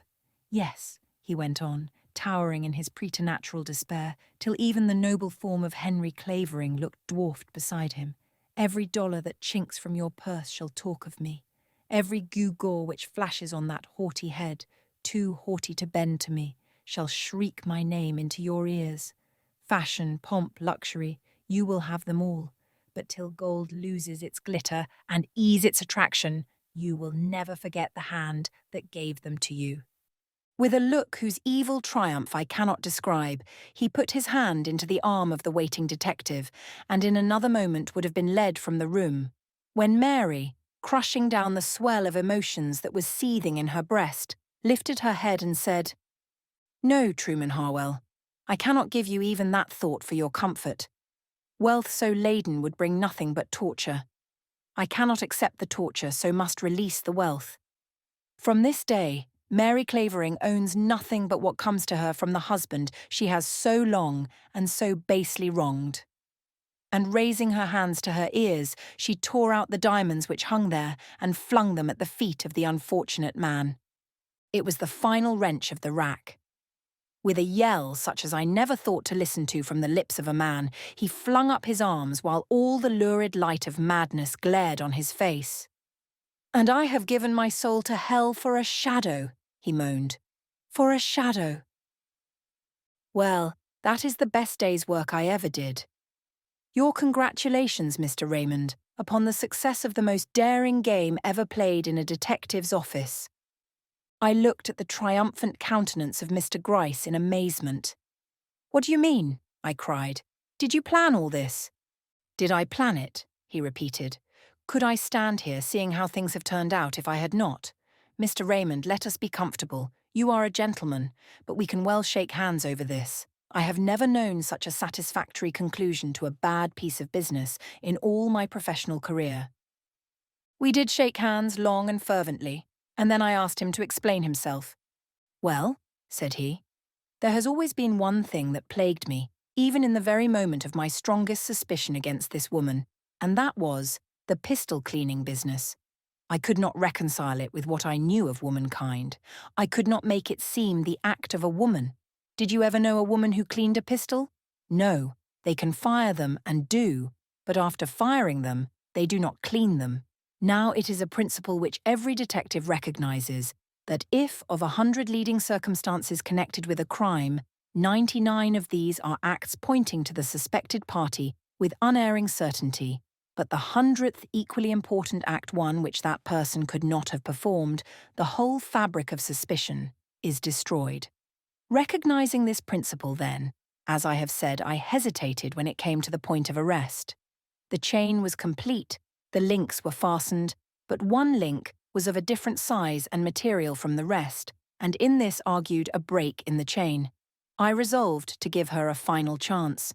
Summoning Mr. Clavering and Mr. Harwell, two persons whom I had no reason to suspect, but who were the only persons beside herself who could have committed this crime, being the only persons of intellect who were in the house or believed to be, at the time of the murder, I notified them separately that the assassin of Mr. Leavenworth was not only found, but was about to be arrested in my house, and that if they wished to hear the confession, which would be sure to follow, they might have the opportunity of doing so by coming here at such an hour. They were both too much interested, though for very different reasons, to refuse, and I succeeded in inducing them to conceal themselves in the 2 rooms from which you saw them issue, knowing that if either of them had committed this deed, he had done it for the love of Mary Leavenworth, and consequently could not hear her charged with crime and threatened with arrest without betraying himself. I did not hope much from the experiment. Least of all did I anticipate that Mr. Harwell would prove to be the guilty man. But live and learn, Mr. Raymond, live and learn. Chapter 38. A Full Confession. Between the acting of a dreadful thing and the first motion, all the interim is like a phantasma or a hideous dream. The genius and the mortal instruments are then in council, and the state of a man, like to a little kingdom, suffers then the nature of an insurrection. Julius Caesar. I am not a bad man, I am only an intense one. Ambition, love, jealousy, hatred, revenge, transitory emotions with some, are terrific passions with me. To be sure, they are quiet and concealed ones, coiled serpents that make no stir till aroused, but then, deadly in their spring and relentless in their action. Those who have known me best have not known this. My own mother was ignorant of it. Often and often have I heard her say, if Truman only had more sensibility, if Truman were not so indifferent to everything, in short, if Truman had more power in him. It was the same at school. No one understood me. They thought me meek, called me dough-face. For 3 years they called me this, then I turned upon them. Choosing out their ringleader, I felled him to the ground, laid him on his back, and stamped upon him. He was handsome before my foot came down. Afterwards, well, it is enough he never called me dough-face again. In the store I entered soon after, I met with even less appreciation. Regular at my work and exact in my performance of it, they thought me a good machine and nothing more.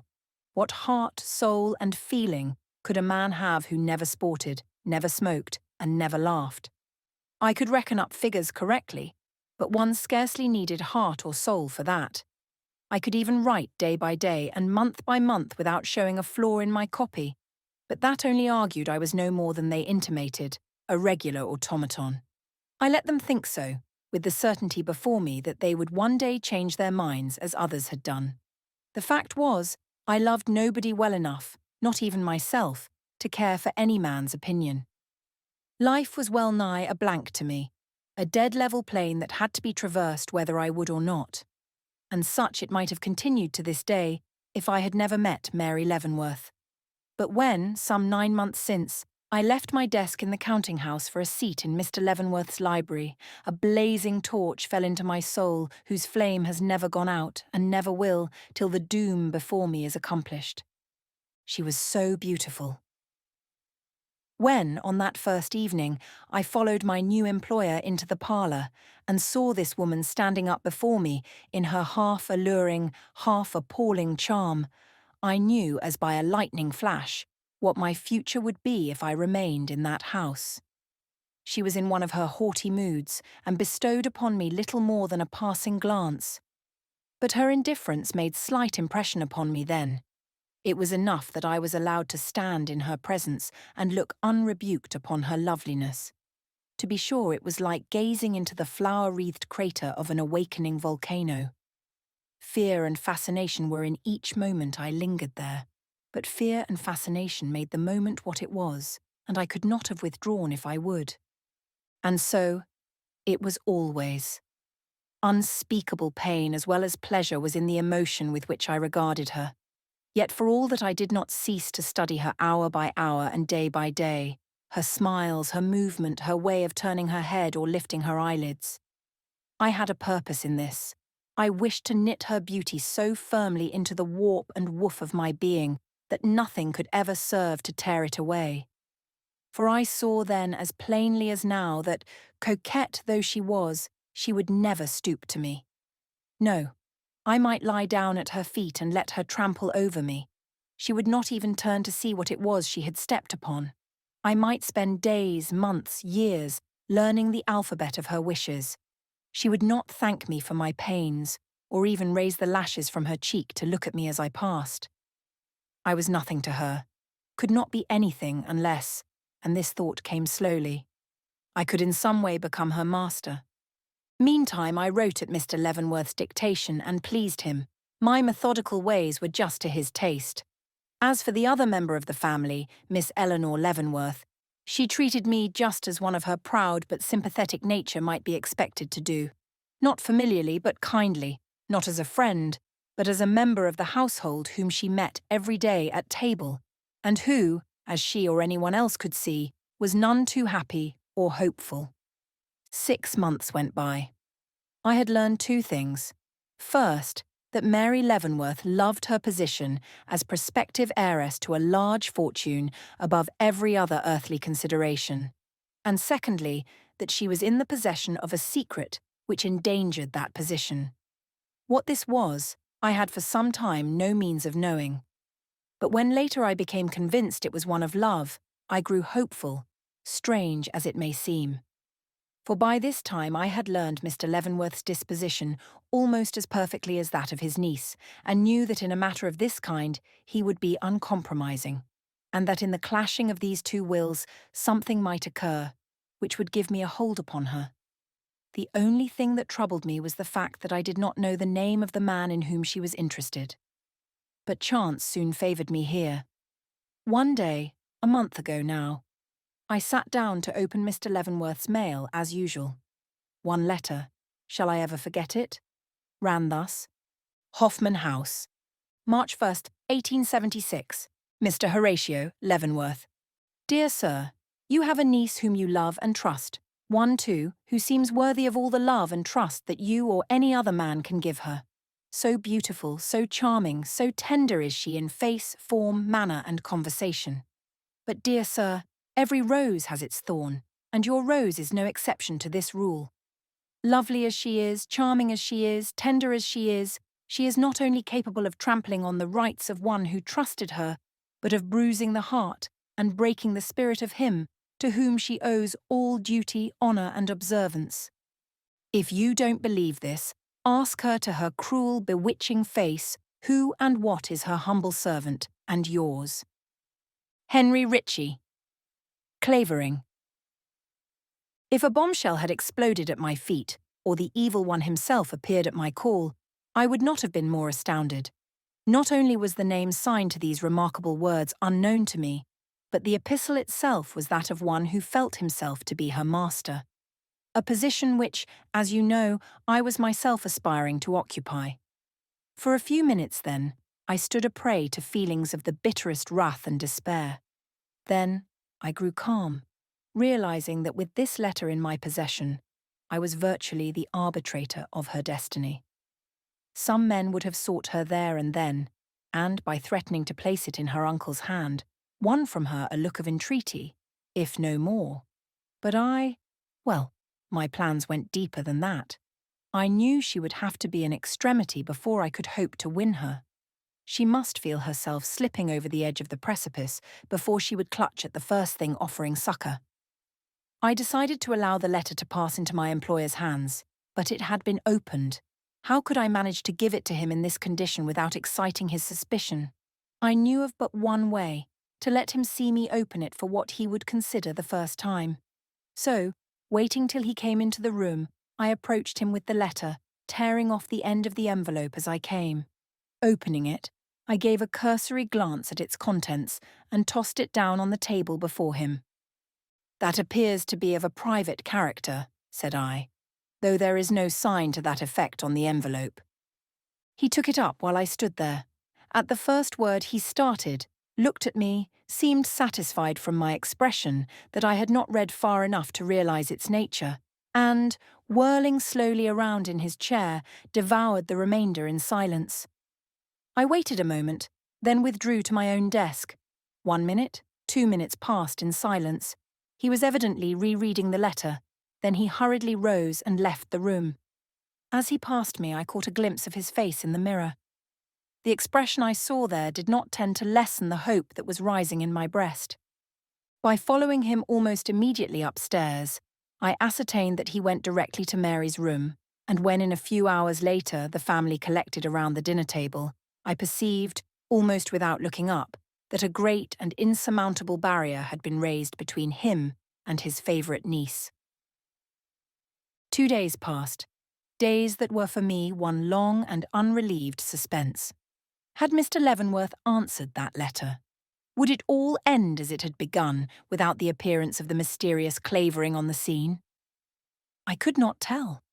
Meanwhile, my monotonous work went on, grinding my heart beneath its relentless wheel. I wrote and wrote and wrote, till it seemed as if my lifeblood went from me with every drop of ink I used. Always alert and listening, I dared not lift my head or turn my eyes at any unusual sound, lest I should seem to be watching. The third night I had a dream. I have already told Mr. Raymond what it was, and hence will not repeat it here. One correction, however, I wish to make in regard to it. In my statement to him I declared that the face of the man whom I saw lift his hand against my employer was that of Mr. Clavering. I lied when I said this. The face seen by me in my dream was my own. It was that fact which made it so horrible to me. In the crouching figure stealing warily downstairs, I saw as in a glass the vision of my own form. Otherwise my account of the matter was true.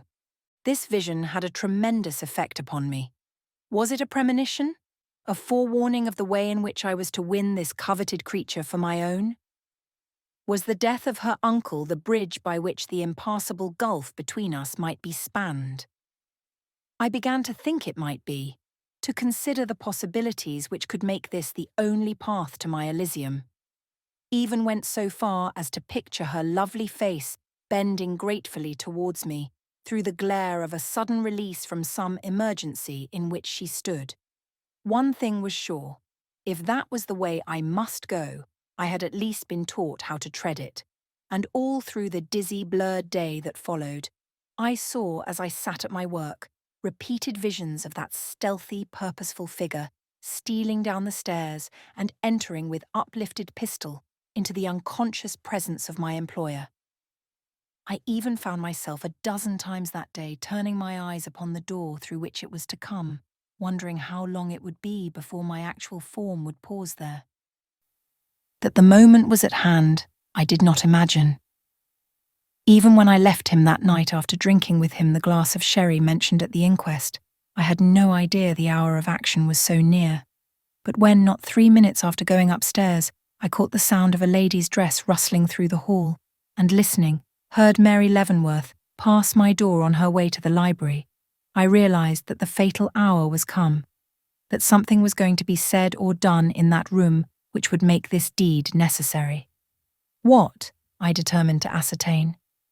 Casting about in my mind for the means of doing so, I remembered that the ventilator running up through the house opened first into the passageway connecting Mr. Leavenworth's bedroom and library, and, secondly, into the closet of the large spare room adjoining mine. Hastily unlocking the door of the communication between the rooms, I took my position in the closet. Instantly the sound of voices reached my ears. All was open below, and standing there, I was as much an auditor of what went on between Mary and her uncle as if I were in the library itself. And what did I hear? Enough to assure me my suspicions were correct, that it was a moment of vital interest to her, that Mr. Leavenworth, in pursuance of a threat evidently made some time since, was in the act of taking steps to change his will, and that she had come to make an appeal to be forgiven her fault and restored to his favour. What that fault was, I did not learn. No mention was made of Mr. Clavering as her husband. I only heard her declare that her action had been the result of impulse rather than love, that she regretted it, and desired nothing more than to be free from all obligations to one she would fain forget, and be again to her uncle what she was before she ever saw this man. I thought, fool that I was, it was a mere engagement she was alluding to, and took the insanest hope from these words.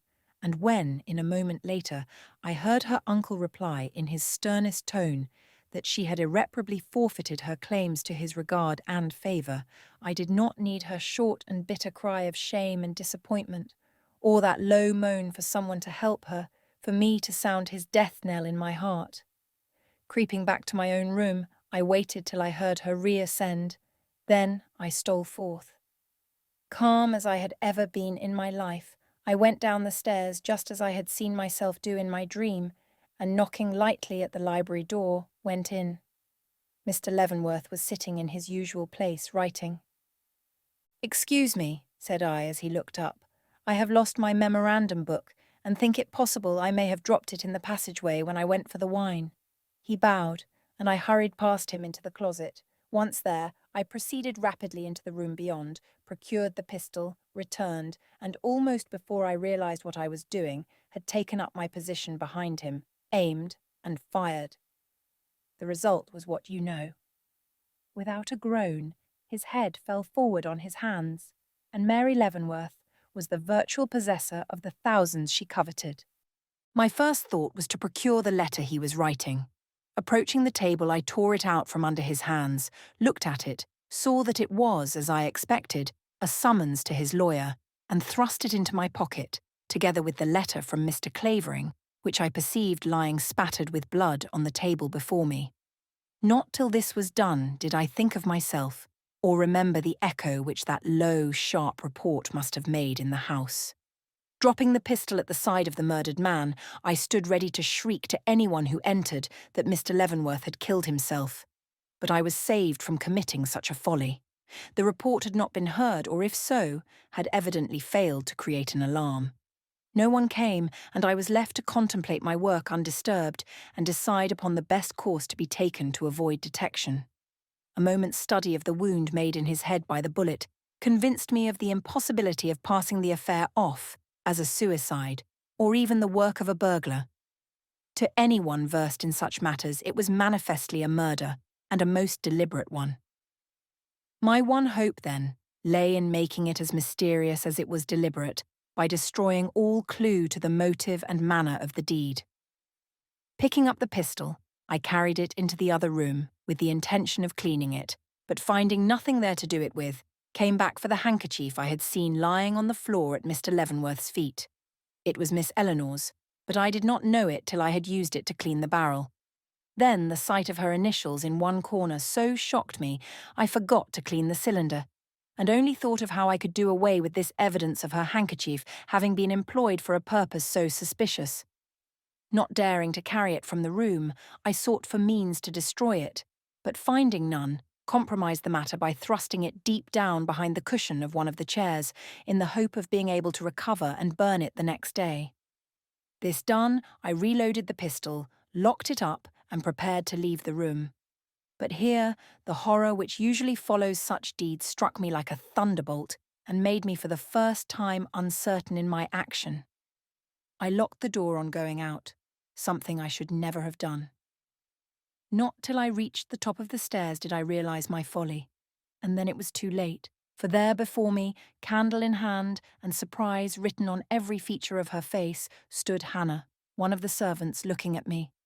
"Law, sir, where have you been?" she cried, but strange to say, in a low tone. "You look as if you had seen a ghost." And her eyes turned suspiciously to the key which I held in my hand.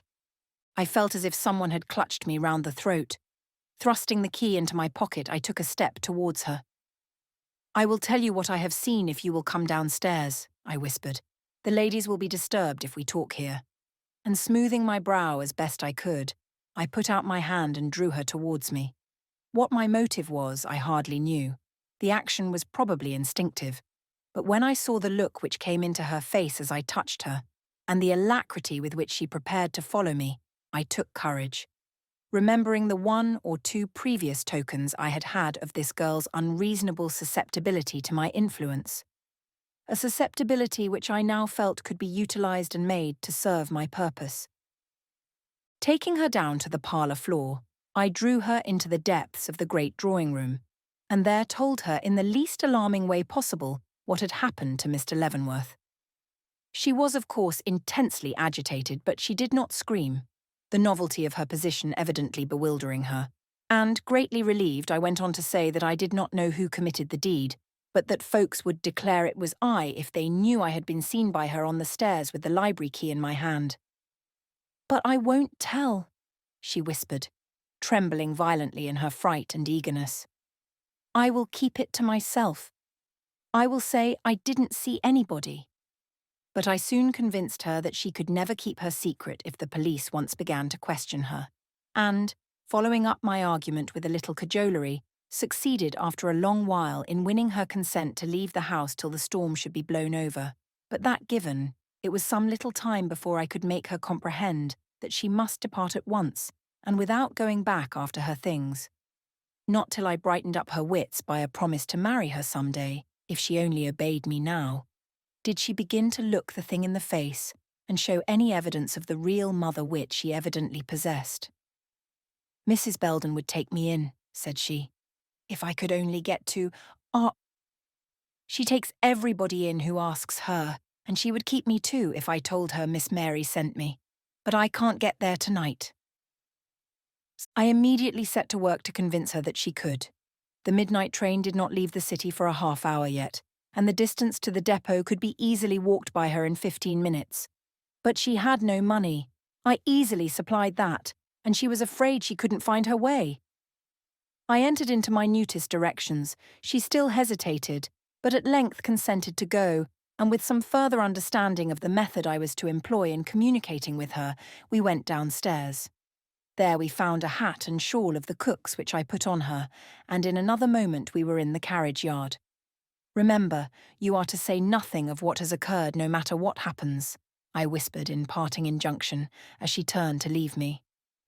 "Remember, you are to come and marry me some day," she murmured in reply, throwing her arms about my neck.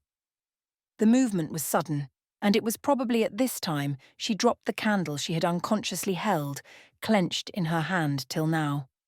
I promised her, and she glided out of the gate. Of the dreadful agitation that followed the disappearance of this girl, I can give no better idea than by saying I not only committed the additional error of locking up the house on my re-entrance, but omitted to dispose of the key then in my pocket by flinging it into the street or dropping it in the hall as I went up. The fact is, I was so absorbed by the thought of the danger I stood in from this girl, I forgot everything else. Hannah's pale face, Hannah's look of terror, as she turned from my side and flitted down the street, were continually before me. I could not escape them. The form of the dead man lying below was less vivid. It was as though I were tied in fancy to this woman of the white face fluttering down the midnight streets, that she would fail in something, come back or be brought back, that I should find her standing white and horror-stricken on the front steps when I went down in the morning was like a nightmare to me. I began to think no other result possible, that she never would or could win her way unchallenged to that little cottage in a distant village, that I had but sent a trailing flag of danger out into the world with this wretched girl, danger that would come back to me with the first burst of morning light. But even those thoughts faded after a while before the realization of the peril I was in as long as the key and papers remained in my possession. How to get rid of them? I dared not leave my room again, or open my window. Someone might see me and remember it. Indeed, I was afraid to move about in my room. Mr. Leavenworth might hear me. Yes, my morbid terror had reached that point. I was fearful of one whose ears I myself had forever closed, imagined him in his bed beneath, and wakeful to the least sound. But the necessity of doing something with these evidences of guilt finally overcame this morbid anxiety, and drawing the 2 letters from my pocket I had not yet undressed, I chose out the most dangerous of the 2, that written by Mr. Leavenworth himself, and, chewing it till it was mere pulp, threw it into a corner. But the other had blood on it, and nothing, not even the hope of safety, could induce me to put it to my lips. I was forced to lie with it clenched in my hand and the flitting image of Hannah before my eyes, till the slow morning broke. I have heard it said that a year in heaven seems like a day. I can easily believe it. I know that an hour in hell seems an eternity. But with daylight came hope, whether it was that the sunshine glancing on the wall made me think of Mary and all I was ready to do for her sake, or whether it was the mere return of my natural stoicism in the presence of actual necessity, I cannot say. I only know that I arose calm and master of myself. The problem of the letter and key had solved itself also. Hide them. I would not try to. Instead of that, I would put them in plain sight, trusting to that very fact for their being overlooked. Making the letter up into lighters, I carried them into the spare room and placed them in a vase. Then, taking the key in my hand, went downstairs, intending to insert it in the lock of the library door as I went by. But Miss Eleanor, descending almost immediately behind me, made this impossible. I succeeded, however, in thrusting it, without her knowledge, among the filigree work of the gas fixture in the second hall, and thus relieved, went down into the breakfast room as self-possessed a man as ever crossed its threshold. Mary was there, looking exceedingly pale and disheartened, and as I met her eye, which for a wonder turned upon me as I entered, I could almost have laughed, thinking of the deliverance that had come to her, and of the time when I should proclaim myself to be the man who had accomplished it. Of the alarm that speedily followed, and my action at that time and afterwards, I need not speak in detail. I behaved just as I would have done if I had had no hand in the murder. I even forbore to touch the key or go to the spare room or make any movement which I was not willing all the world should see. For as things stood, there was not a shadow of evidence against me in the house. Neither was I, a hard-working, uncomplaining secretary, whose passion for one of his employer's nieces was not even mistrusted by the lady herself, a person to be suspected of the crime which threw him out of a fair situation. So I performed all the duties of my position, summoning the police and going for Mr. Veeley, just as I would have done if those hours between me leaving Mr. Leavenworth for the first time and going down to breakfast in the morning had been blotted from my consciousness. And this was the principle upon which I based my action at the inquest. Leaving that half hour and its occurrences out of the question, I resolved to answer such questions as might be put me as truthfully as I could. The great fault with men situated as I was usually being that they lied too much, thus committing themselves on unessential matters. But alas, in thus planning for my own safety, I forgot one thing, and that was the dangerous position in which I should thus place Mary Leavenworth as the one benefited by the crime. Not till the inference was drawn by a juror, from the amount of wine found in Mr. Leavenworth's glass in the morning, that he had come to his death shortly after my leaving him, did I realise what an opening I had made for suspicion in her direction, by admitting that I had heard a rustle on the stair a few minutes after going up.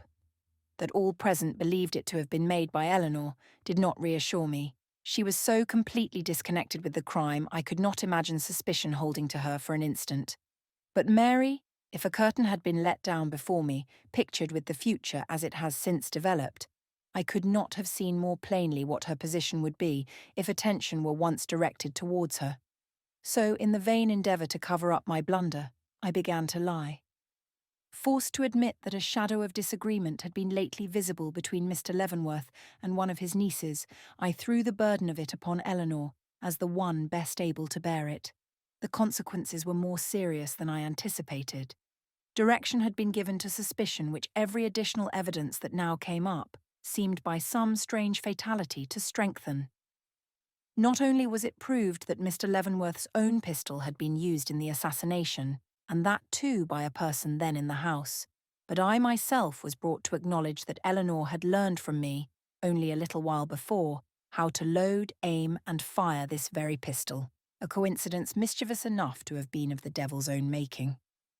Seeing all this, my fear of what the ladies would admit when questioned became very great. Let them in their innocence acknowledge that, upon my assent, Mary had gone to her uncle's room for the purpose of persuading him not to carry into effect the action he contemplated, and what consequences might not ensue. I was in a torment of apprehension, but events of which I had at that time no knowledge had occurred to influence them. Eleanor, with some show of reason, as it seems, not only suspected her cousin of the crime, but had informed her of the fact, and Mary, overcome with terror at finding there was more or less circumstantial evidence supporting the suspicion, decided to deny whatever told against herself, trusting to Eleanor's generosity not to be contradicted. Nor was her confidence misplaced, though, by the course she took, Eleanor was forced to deepen the prejudice already rife against herself. She not only forbore to contradict her cousin, but when a true answer would have injured her, actually refused to return any, a lie being something she could not utter, even to save one especially endeared to her. This conduct of hers had one effect upon me. It aroused my admiration and made me feel that here was a woman worth helping if assistance could be given without danger to myself. Yet, I doubt if my sympathy would have led me into doing anything, if I had not perceived by the stress laid upon certain well-known matters that actual danger hovered about us all while the letter and key remained in the house. Even before the handkerchief was produced, I had made up my mind to attempt their destruction. But when that was brought up and shown, I became so alarmed I immediately rose, and making my way under some pretence or other to the floors above, snatched the key from the gas fixture, the lighters from the vase, and hastening with them down the hall to Mary Leavenworth's room, went in under the expectation of finding a fire there in which to destroy them. But to my heavy disappointment, there were only a few smouldering ashes in the grate, and, thwarted in my design, I stood hesitating what to do when I heard someone coming upstairs. Alive to the consequences of being found in that room at that time, I cast the lighters into the grate and started for the door. But in the quick move I made, the key flew from my hand and slid under a chair. Aghast at the mischance, I paused, but the sound of approaching steps increasing, I lost all control over myself and fled from the room. And indeed I had no time to lose. I had barely reached my own door when Eleanor Leavenworth, followed by 2 servants, appeared at the top of the staircase and proceeded towards the room I had just left. The sight reassured me. She would see the key and take some means of disposing of it, and indeed I always supposed her to have done so, for no further word of key or letter ever came to my ears. This may explain why the questionable position in which Eleanor soon found herself awakened in me no greater anxiety. I thought the suspicions of the police rested upon nothing more tangible than the peculiarity of her manner at the inquest and the discovery of her handkerchief on the scene of the tragedy. I did not know they possessed what might be called absolute proof of her connection with the crime, but if I had, I doubt if my course would have been any different. Mary's peril was the one thing capable of influencing me, and she did not appear to be in peril. On the contrary, everyone, by common consent, seemed to ignore all appearance of guilt on her part. If Mr. Gryce, whom I soon learned to fear, had given one sign of suspicion, or Mr. Raymond, whom I speedily recognized as my most persistent though unconscious foe, had betrayed the least distrust of her, I should have taken warning. But they did not, and, lulled into a false security by their manner, I let the days go by without suffering any fears on her account. But not without many anxieties for myself. Hannah's existence precluded all sense of personal security. Knowing the determination of the police to find her, I trod the verge of an awful suspense continually. Meantime, the wretched certainty was forcing itself upon me that I had lost, instead of gained, a hold on Mary Leavenworth. Not only did she evince the utmost horror of the deed which had made her mistress of her uncle's wealth, but owing, as I believed, to the influence of Mr. Raymond, soon gave evidence that she was losing, to a certain extent, the characteristics of mind and heart which had made me hopeful of winning her by this deed of blood. This revelation drove me almost insane. Under the terrible restraint forced upon me, I walked my weary round in a state of mind bordering on frenzy. Many and many a time have I stopped in my work, wiped my pen and laid it down with the idea that I could not repress myself another moment. But I have always taken it up again and gone on with my task. Mr. Raymond has sometimes shown his wonder at my sitting in my dead employer's chair. Great heaven, it was my only safeguard. By keeping the murder constantly before my mind, I was enabled to restrain myself from any inconsiderate action. At last there came a time when my agony could be no longer suppressed. Going down the stairs one evening with Mr. Raymond, I saw a strange gentleman standing in the reception room, looking at Mary Leavenworth in a way that would have made my blood boil, even if I had not heard him whisper these words. "But you are my wife, and know it, whatever you may say or do." It was the lightning stroke of my life. After what I had done to make her mine, to hear another claim her as already his own was stunning, maddening. It forced a demonstration from me. I had either to yell in my fury or deal the man beneath some tremendous blow in my hatred. I did not dare to shriek, so I struck the blow, demanding his name from Mr. Raymond, and hearing that it was, as I expected, Clavering, I flung caution, reason, common sense, all to the winds, and in a moment of fury denounced him as the murderer of Mr. Leavenworth. The next instant, I would have given worlds to recall my words. What had I done but drawn attention to myself in thus accusing a man against whom nothing could of course be proved?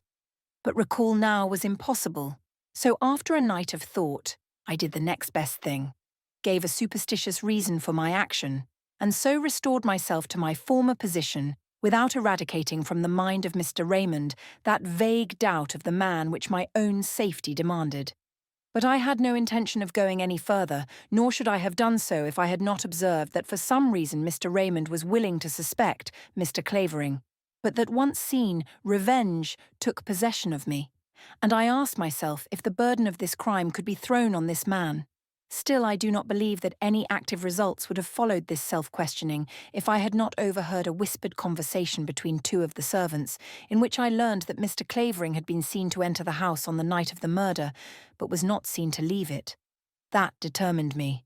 With such a fact for a starting point, what might I not hope to accomplish? Hannah alone stood in my way.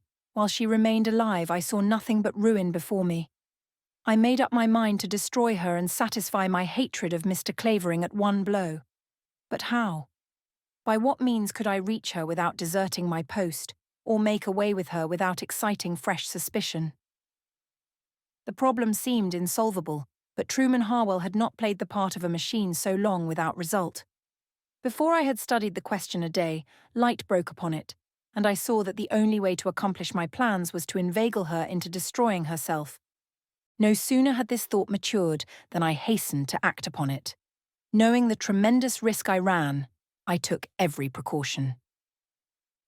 Locking myself up in my room, I wrote her a letter in printed characters, she having distinctly told me she could not read writing, in which I played upon her ignorance, foolish fondness, and Irish superstition by telling her I dreamed of her every night and wondered if she did of me.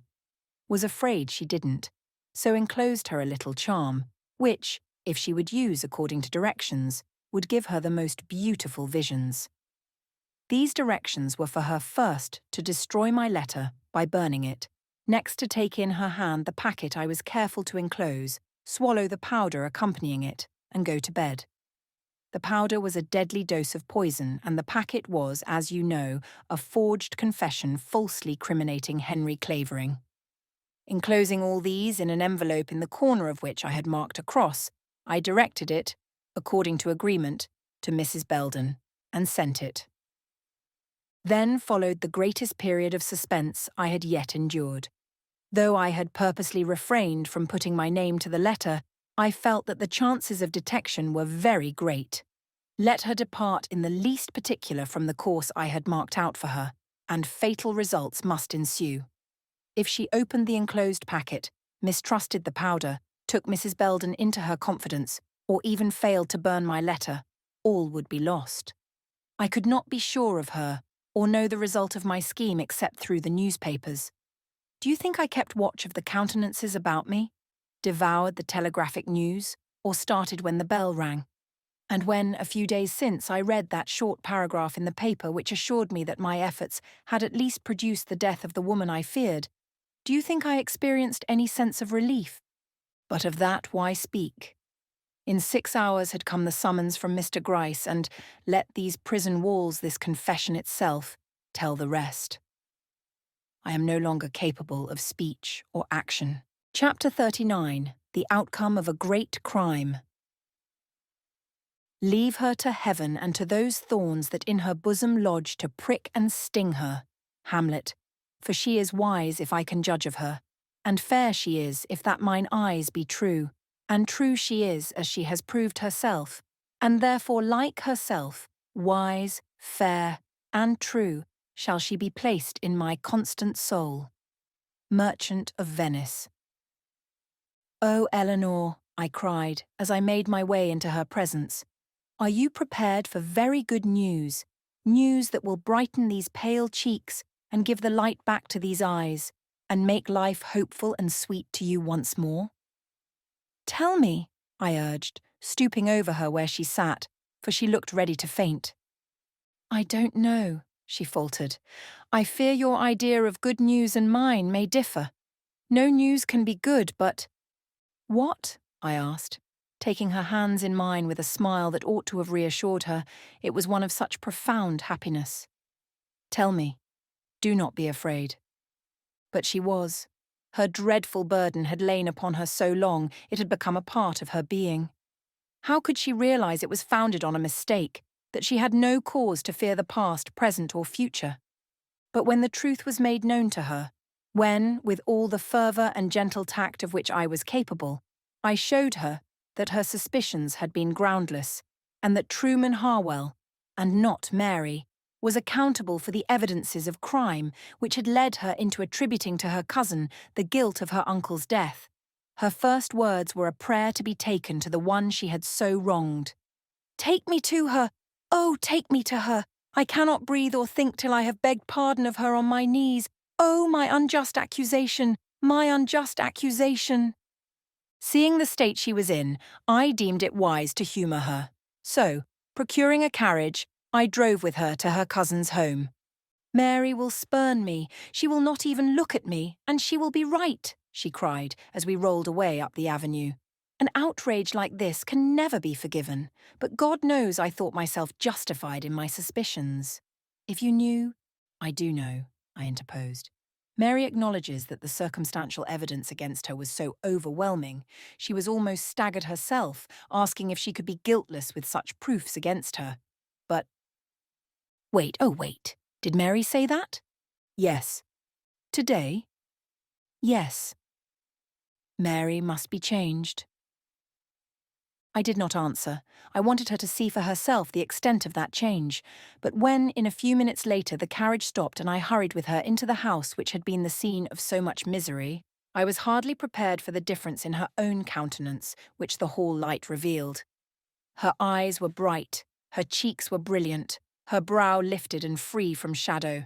So quickly does the ice of despair melt in the sunshine of hope. Thomas, who had opened the door, was sombrely glad to see his mistress again. "Miss Leavenworth is in the drawing-room," said he.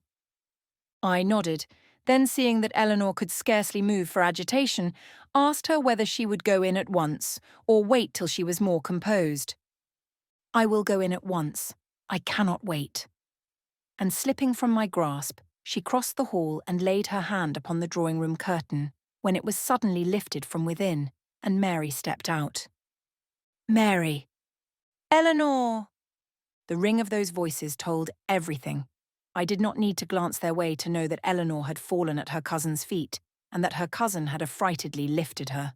I did not need to hear, "My sin against you is too great. You cannot forgive me," followed by the low, "My shame is great enough to lead me to forgive anything," to know that the lifelong shadow between these two had dissolved like a cloud, and that for the future, bright days of mutual confidence and sympathy were in store.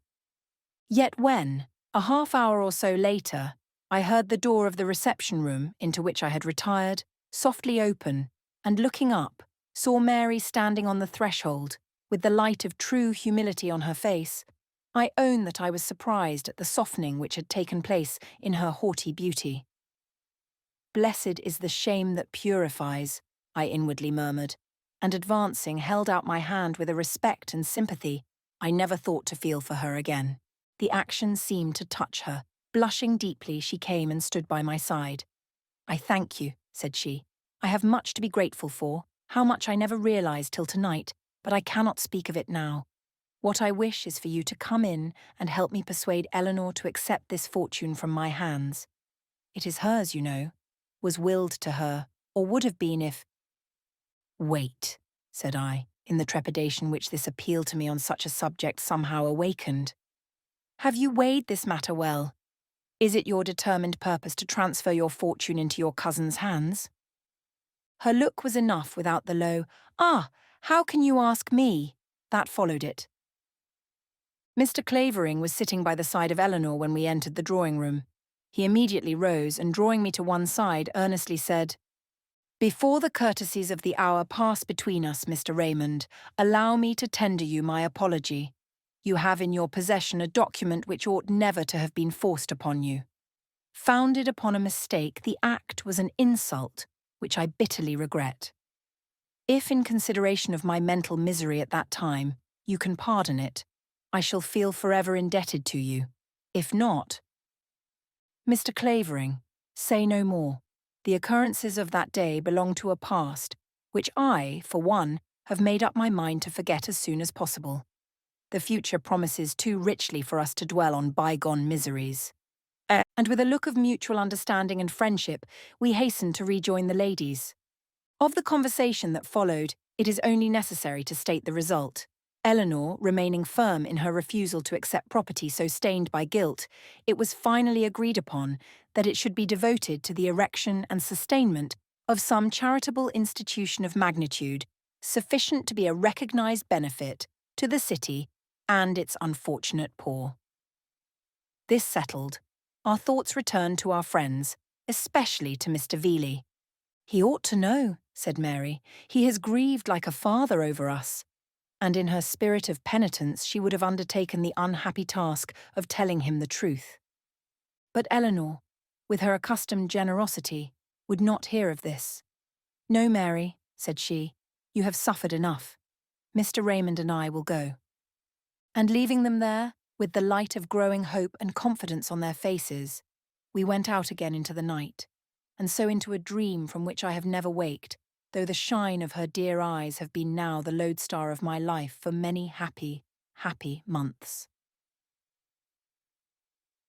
The End.